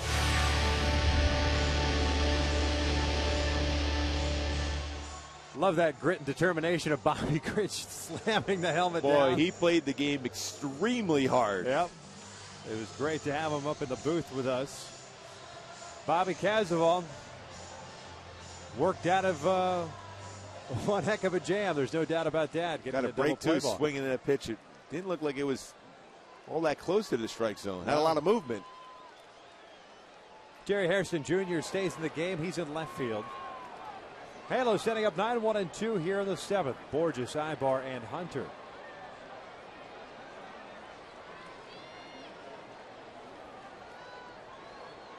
Peter tonight 1 for 3, had a base hit back in the second. A strikeout, the fielder's choice since then. Takes a fastball for a strike.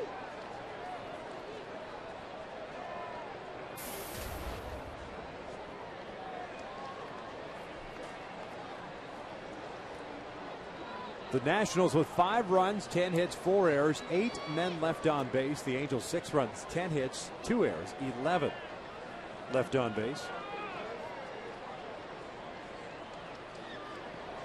Slider chopped on the ground toward third. Zimmerman has it, gets rid of it quickly. That sidearm flip with no hesitation is true to first base, and they're down number 1. And that's a play you're usually accustomed to seeing at Zimmerman, a guy very good at third base in that throw from that angle. Tough little in-between hop, too. He didn't have the chance to think about his throw.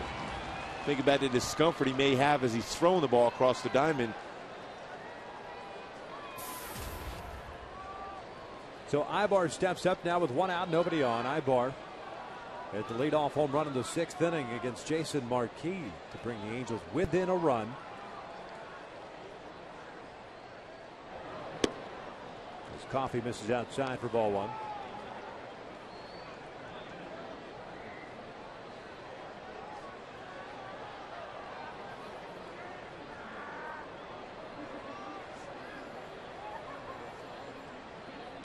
Ibar grounding 1 to second. Espinoza has it. 2 outs. 2 ground ball outs for Todd Coffey. Brings up Torrey Hunter.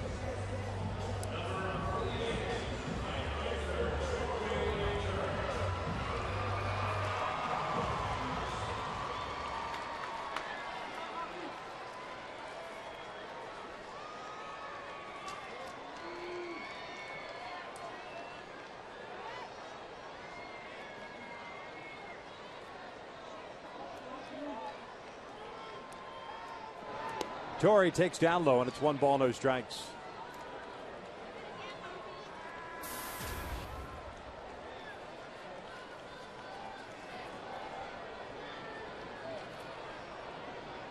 Torrey had a base hit in the 6th inning. Came around to score on the Vernon Wells home run.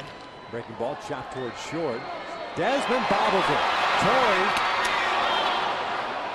Torrey is still out at first. A 1-2-3 inning, 7 in the books. The Angels still on top 6-5.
The Nationals have 8, 9, and 1 due up here in the 8th inning against Bobby Cazabo, who's staying in the game.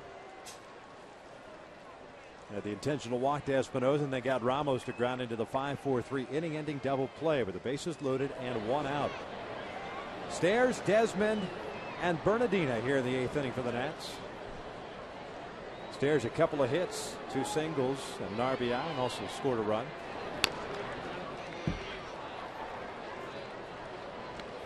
So far, Cazabal has had better command of his breaking pitch than the fastball to be able to keep it in the strike zone. That seemed to be kind of the case for Rich Thompson, who really struggled at throwing that fastball for a strike.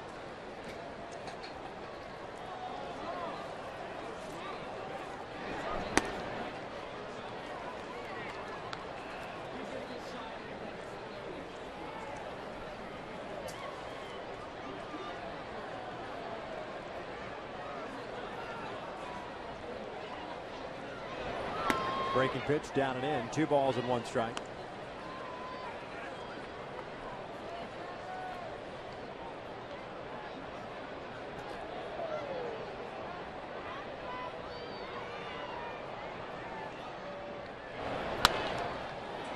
Count even now, 2-2.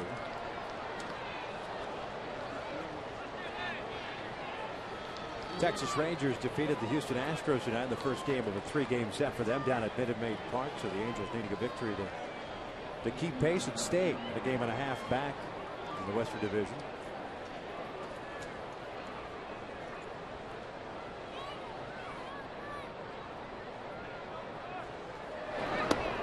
Full count.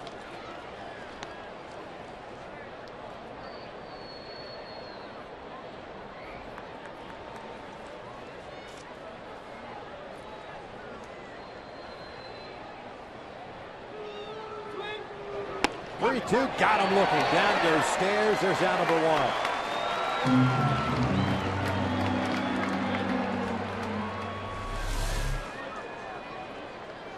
1. A fastball, a truer fastball, 4-seam fastball from Cazabal. Is he able to get the upper part of the strike zone to get Stairs looking for that fastball?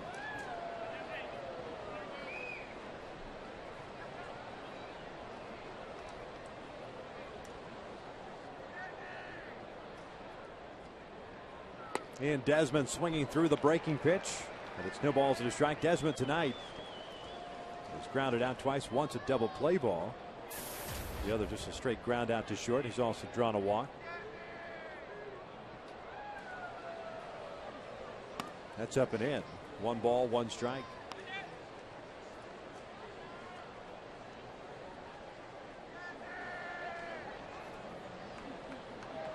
Last time the Angels were a game over 500 was back on June the 3rd. Chopped foul. 1 ball, 2 strikes. That was a victory against the New York Yankees. Jared Weaver picked up his 7th win.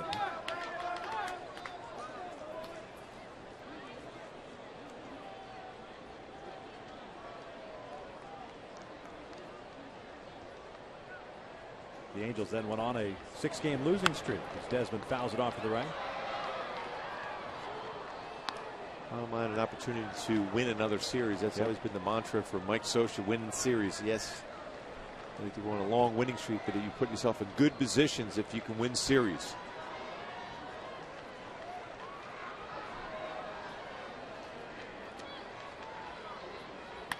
Jam shot out towards shallow center field. Borges coming on. He'll put it away. 2 outs. Fans celebrate the 4th of July here at the Big A. Watch the Halos take on the Tigers at 6:05. It's a 6:05 start on Monday. And then enjoy a spectacular postgame fireworks show courtesy of Marvel Studios' Captain America, the First Avenger. Purchase your tickets at the Angel Stadium ticket office or at angels.com. So fireworks on Monday and Friday. Happy man. 2 outs, nobody on for Roger Bernardina. Simple man, aren't you? Yes. Bernardina takes a strike on the outside corner.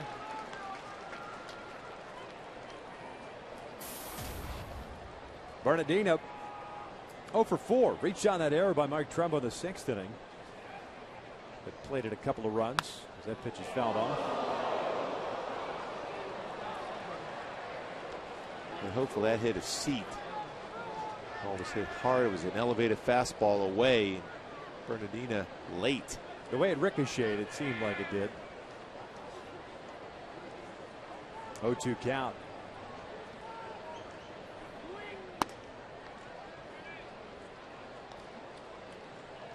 That's 1-2 now.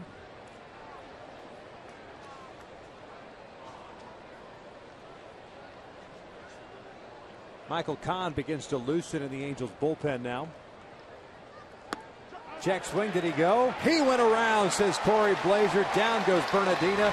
And the Nationals go down in order here in the 8th. We head to the bottom of the 8th. The Angels still on top 6-5.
Is rolling with a solo shot to right field, but Vernon Wells follows up with a 2-run big fly.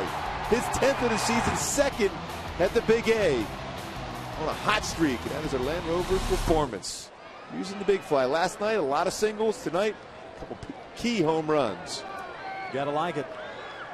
The Halos last night with 16 hits. They followed that up tonight with 10. Bobby Abreu has 1 hit. It was a base hit back in the 3rd, a 1-for-4 game. Facing Todd Coffey. First pitch is fouled off to left.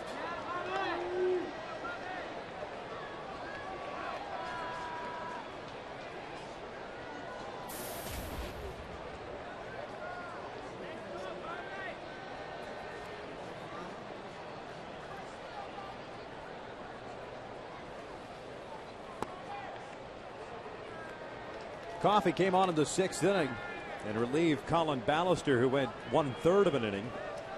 Of allowed 2 runs, both earned on 2 hits, including the home run that they gave up to Vernon Wells. Also struck out a man and walked one. And Coffey retired the side in order in the 7th. So he's faced 5 and retired all 5. And delivers a pitch that gets by Ramos, and it's 2 balls and 1 strike.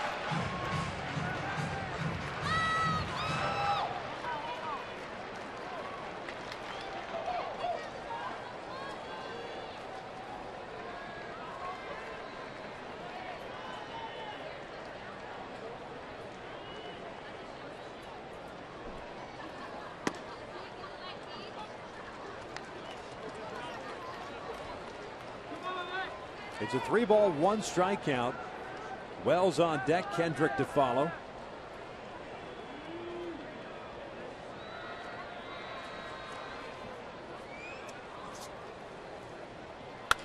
Ground ball to short. Desmond has it.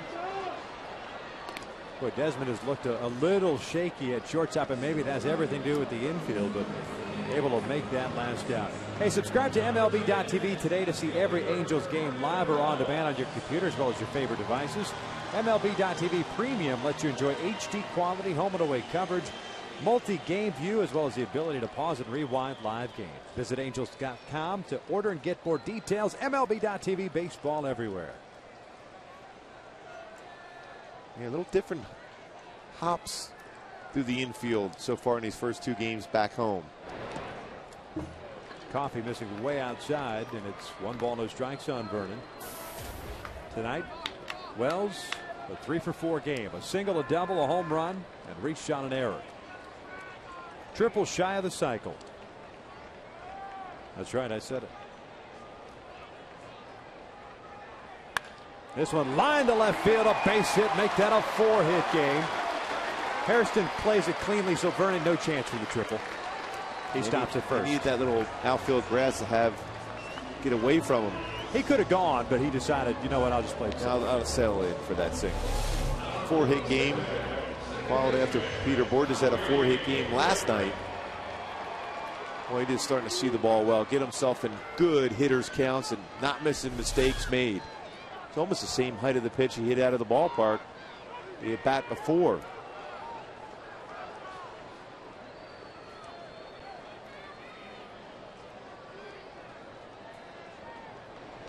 '16th time in Vernon's career he's had a 4-hit game. Now he shoots one out toward right. That's going to get down for a base hit. Vernon rounding second. He'll go to third. Worth bobbled the baseball. And Kendrick has a base hit, and the Angels have runners at the corners here with 1 out. And Alberto Callaspo coming to the plate. Good read and a good aggressive base running by Vernon Wells. Yes, Jason Worth has a great arm out there in the outfield, but right away he read it, was determined to get to third base, cut the corner around second base, easily gets in there when Worth started to bobble that baseball. The inside-out approach for Howie once again in the right field. Vernon's going all the way. See a different read, different bounce off that grass once again. Yeah, that's one of those ones we've actually seen change direction.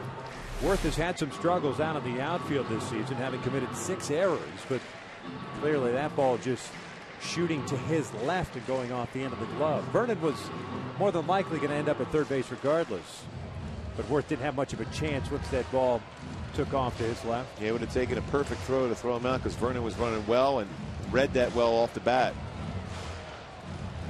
Another visit to the mound here. McCaddy's coming back out. Ryan Matthews is loosening for the Nats. The Angels saw him last night. Alberto Callaspo tonight 0 for 2. The fly to center, a double play ball, but he's drawn 2 walks his last 2 plate appearances and also picked up his 3rd stolen base. Boy, the Angels needing one big swing of the bat, trying to get some insurance runs here in the 8th inning. The Halos 1 for 11 with men in scoring position tonight. They have stranded 11 guys on base. Boy, so important to be able to expand that lead if you can. You're up by 1 here, bottom of the 8th. That 2-run lead is much more difficult for the opponent to be able to work their way back. 1-run deficit, you have an ability, if you get a base hit, you can bunt them over and put some pressure on defense. 2-run, you've taken that out of the equation.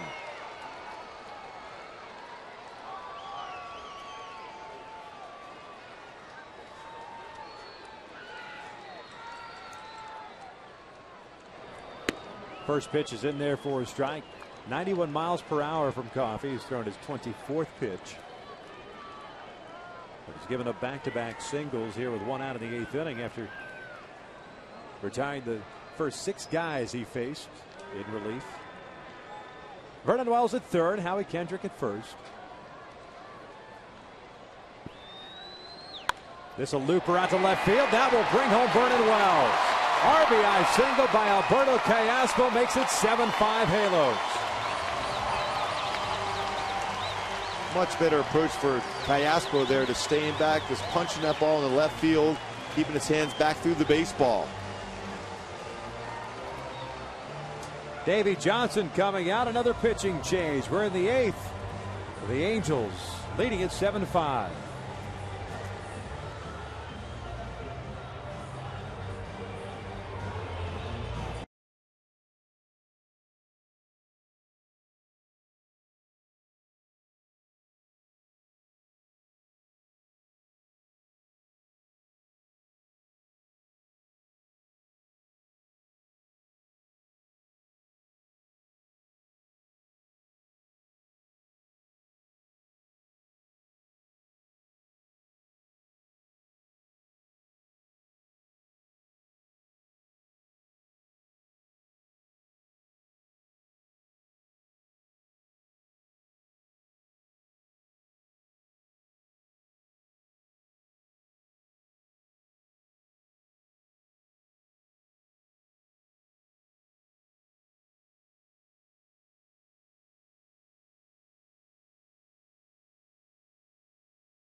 Insurance run so far lead at 7-5. Hey, we're down to the remaining 4 greatest moments in MLB All-Star Game history. Go to MLB.com/moments and vote now for your favorite Midsummer Classics.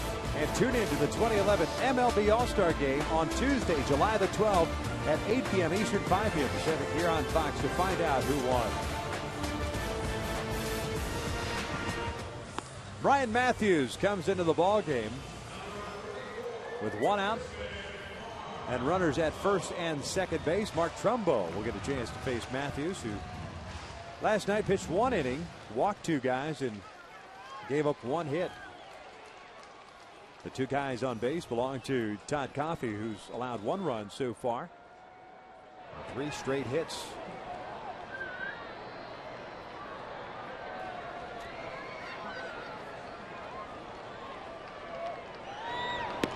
Sliders outside, 1 ball, no strikes. Mark Trumbo tonight 1 for 4. A single with a run scored in the 4th inning.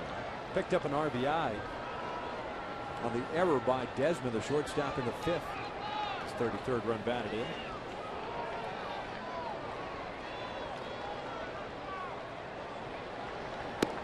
Two balls and no strikes. And now he's got himself in a great fastball count. He doesn't miss many fastballs when he knows it's coming. It's a good part of the plate.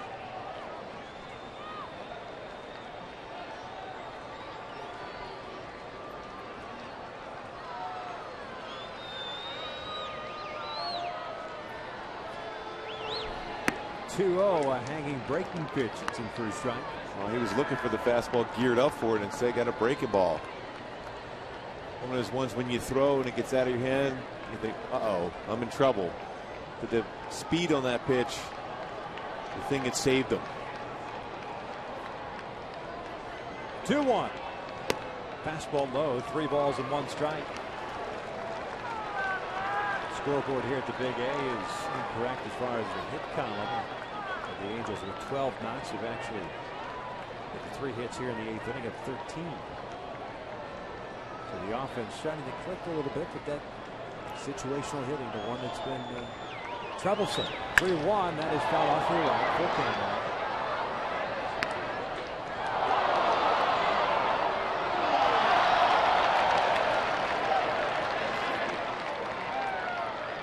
With a base hit, his second hit of the game. He stands at second. Teoscar with a base hit and an RBI. He's over at first.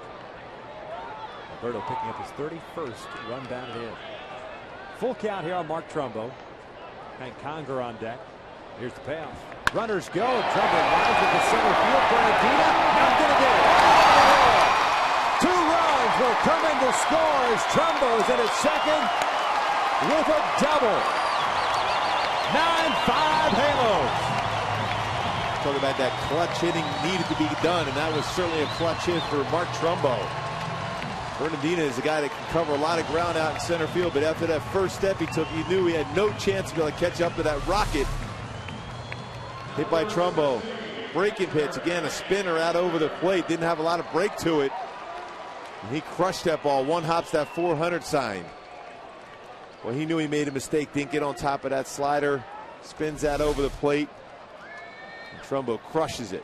15th double of the season for Mark Trumbo. A 3 RBI game. He's got 35 runs batted in. Here's Hank Conger. He takes a breaking pitch outside.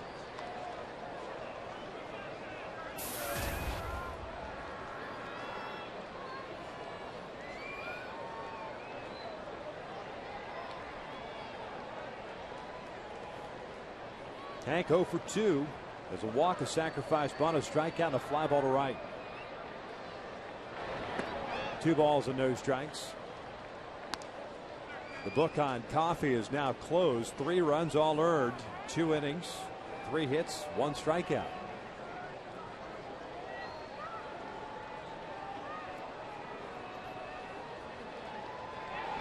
Conger with a high drive to deep right. Forget about this one. Gone! Big fly for Hank Conger. 2-run shot makes it 11-5 Angels. The power surge today for the Halos. 3 here at the Big A. Hank Conger jumps all over that pitch on the inner half. It didn't take a long time to get that ball out of the yard. squared that baseball up and long gone for a 2-run home run.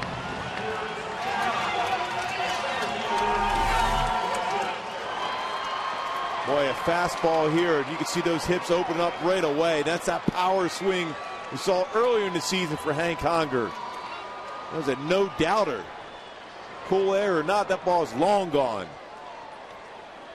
4th home run of the season for Conger, now with 15 runs batted in. And Borges takes a fastball down low, and it's 1 ball, no strikes. Boy, it's good to see Hank start to swing the bat. He's been scuffling in the month of June. Came into this one 6 for 29 in the month. A 1 for 3 game, including that home run as Borges swings through downwood. Peter tonight is 1 for 4 with a base hit.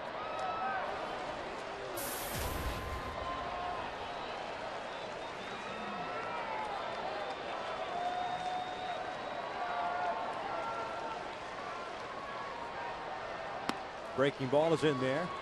1 ball, 2 strikes. Pretty good balance throughout this lineup. A home run from your leadoff hitter, a home run from your number 4 hitter, and a home run from your number 8 hitter in your lineup. The first runs allowed by Ryan Matthews in his big league career. 2 balls, 2 strikes. Dan Herron is saying, all right, guys, you know what? That's enough. You guys are loose. We've got a 4 o'clock start tomorrow, and I'd like to have a couple of them. Yeah. Oh, and by the way, enjoy my bobblehead on the drive home. Yes. We'll have to bring it up here. That'll be about a 4-run first inning for him tomorrow. We'll get for him. Full count.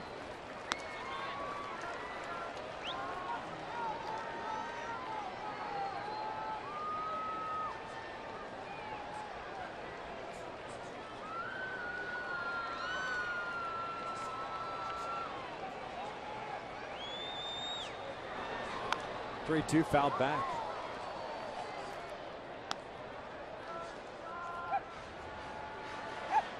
The Halos with 5 straight knocks. Todd Coffey got Bobby Abreu to ground out for the first out here in the 8th inning. But then Wells, Kendrick, and Cayaspo knocked Coffey out. Trumbo facing Matthews had a 2 RBI double. Conger with a 2-run home run. Borges chopper to short. Desmond bobbled it. That's another error.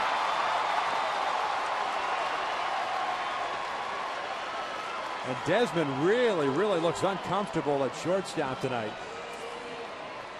5th error of the night for the Nationals. Well, he's letting the baseball play him instead of going up there and being aggressive. I think he stays back on the baseball instead of coming forward like he originally thought about doing. Yeah, he's on his heels, letting the ball play him as opposed to the other way around. See, going back, when you have that defensive mindset, you're going to make some mistakes, and he's made a few in this game so far. He's got 2 errors tonight. Ibar takes outside. Almost had the other one against Torrey Hunter, who still battling to try to feel good enough to get down the line to be able to beat out that ball he hit the shortstop. Desmond now with 11 errors on the season. Ibar chasing a high fastball, evens the count at 1 ball, 1 strike. Eric Ibar tonight 2 for 5, pardon me. RBI double. Solo home run in the 6th inning. The double is 15th. The home run his 5th. Got a 9-game hitting streak going.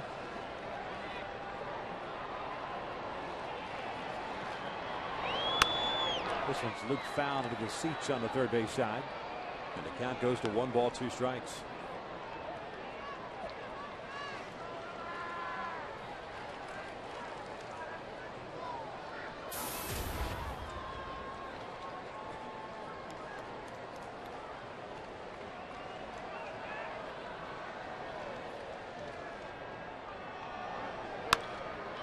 In the air to shallow left. Harrison coming on.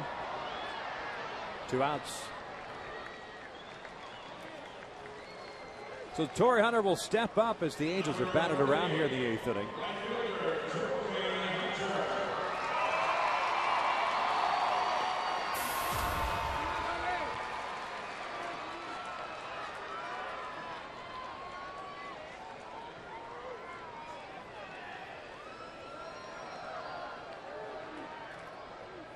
Torrey tonight 1 for 4. Base hit and a run scored in the 6th.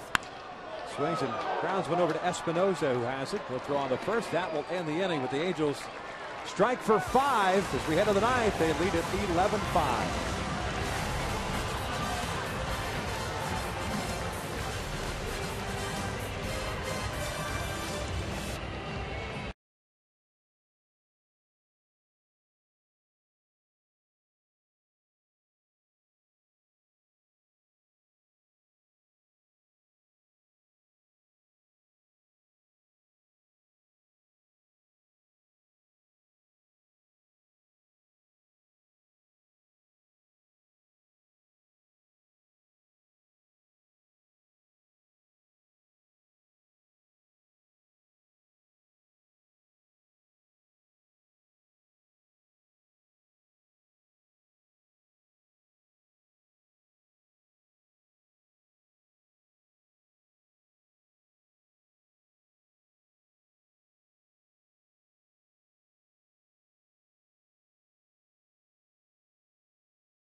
Boy, what an output by the offense this evening. Michael Kahn takes over here in the 9th. Bobby Cazaval went an inning and 2/3. Struck out 2, gave up a walk. It was an intentional walk. And now Mike Scioscia turning the ball over to Kahn to kind of wrap this one up and put the Angels the game over 500 at 41-40 if they can hold on here. If they can hold on and win their 5th series in a row. Here in the 9th inning, it'll be 2, 3, and 4. Worth, Zimmerman, and Hairston.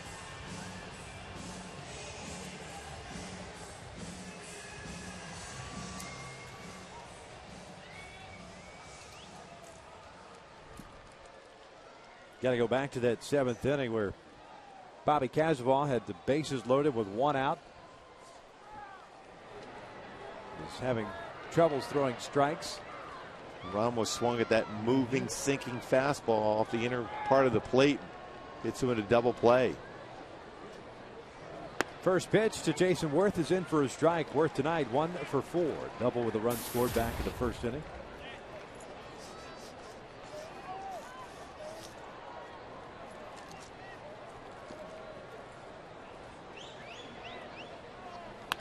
Breaking pitch out toward left. Vernon Wells drifting back on it.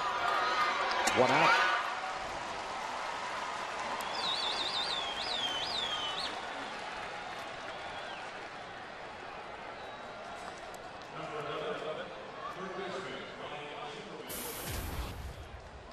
There's Ryan Zimmerman, the 3rd baseman. Speaking of Zimmerman, Jordan Zimmerman going for the Nationals tomorrow, opposing Dan Herron. 4 o'clock start here, getaway day for the Nationals. The Angels have an off day on Thursday and then welcome in the Dodgers. The continuation of that freeway series beginning on Friday night.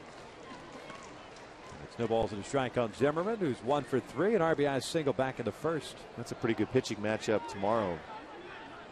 Zimmerman with an ERA at 2.85 himself. And Dan Herron's had a fantastic season going for the Halos.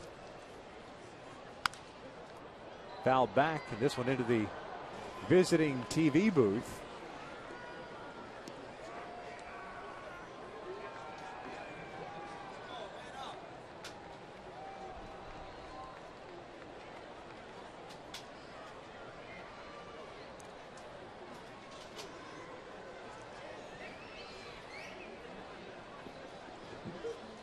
The 0-2 to Kahn, or from Kahn, I should say, to Zimmerman.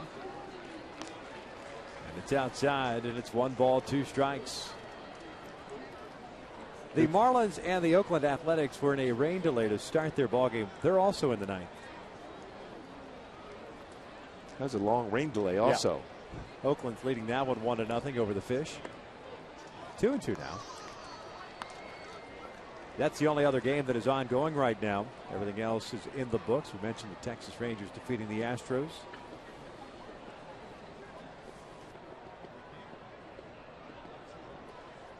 The Atlanta Braves defeated the Seattle Mariners 5-4 up at Safeco Field. Swing and a miss. Down goes Zimmerman. 2 outs. Well, that's the pitch that Mike Butcher's been wanting Michael Kahn to be more effective with, that slider staying on top. First time around this season, he was getting underneath that slider, and a lot of them over the middle of the plate. That had great sharp break to it at the very end. Stayed on top. Zimmerman can hold off on that swing. That was a perfect slider, perfect location. So with 2 outs and nobody on, Jerry Hairston Jr. will step to the plate. Came on as a pinch runner for Lance Nix. That was back in the 7th. First plate appearance for him, hitting .262 with a couple of home runs and 17 runs batted in. The fastball just misses outside for ball 1.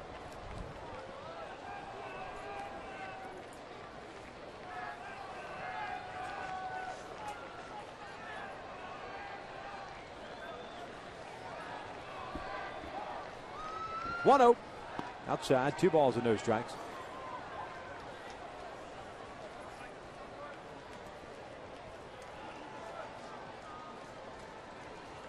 And this is one of those times, if you're Michael Kahn, you just throw the fastball right down the middle of the plate right now. Challenge him.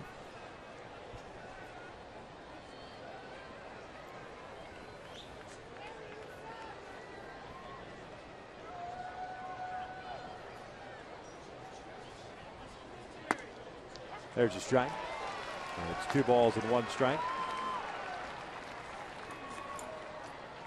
5 runs, 10 hits, 5 errors for the Nationals.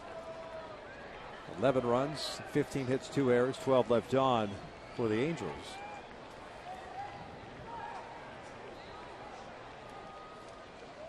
Two one is outside, 3 balls and a strike. But of the 11 runs the Angels have scored, even though the Nationals have committed 5 errors, 10 of the 11 runs have been earned.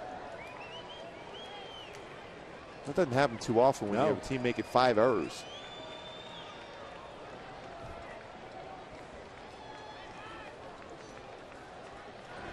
Way outside, and that is a 2-out walk. Puts a man on for Mike Morse, the first baseman.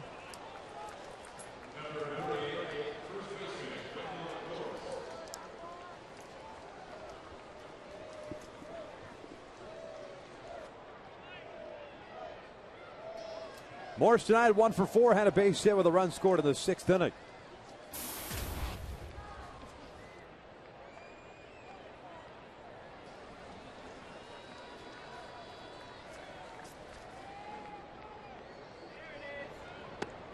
And he misses outside.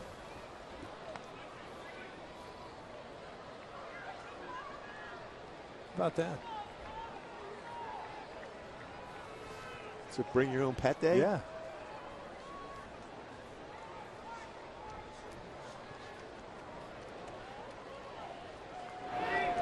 Morris takes the breaking ball for a strike, and it's 1-1. We're just talking about the 11 runs the Angels scored tonight. The last time the Angels scored 10 or more at home, August 25th of last season against the Tampa Bay Rays. 12 total runs.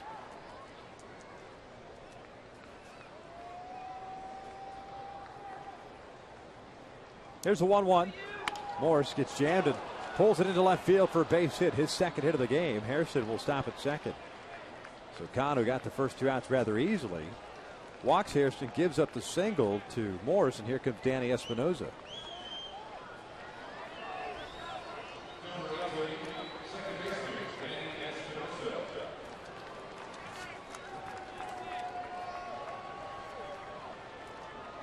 Espinosa tonight 0 for 3. A fly to right, a strikeout, a fly to left.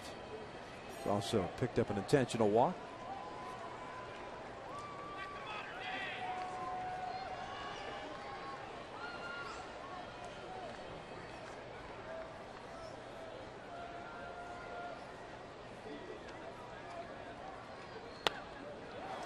No balls and a strike.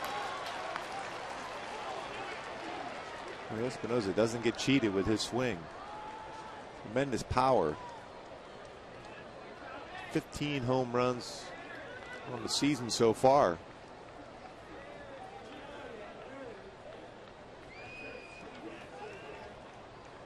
Oh, 1 pitch. Swinging a high, towering fly ball in a deep right field. Torrey Hunter, shy of the track, makes the catch. Light that baby up as the Angels win another series.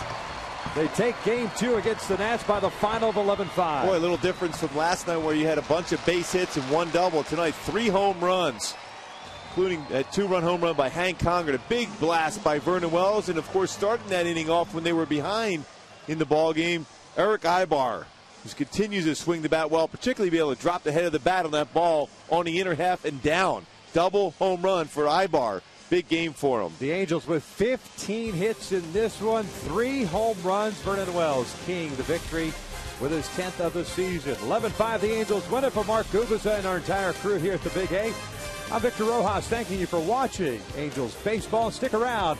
Angels Live is coming up next.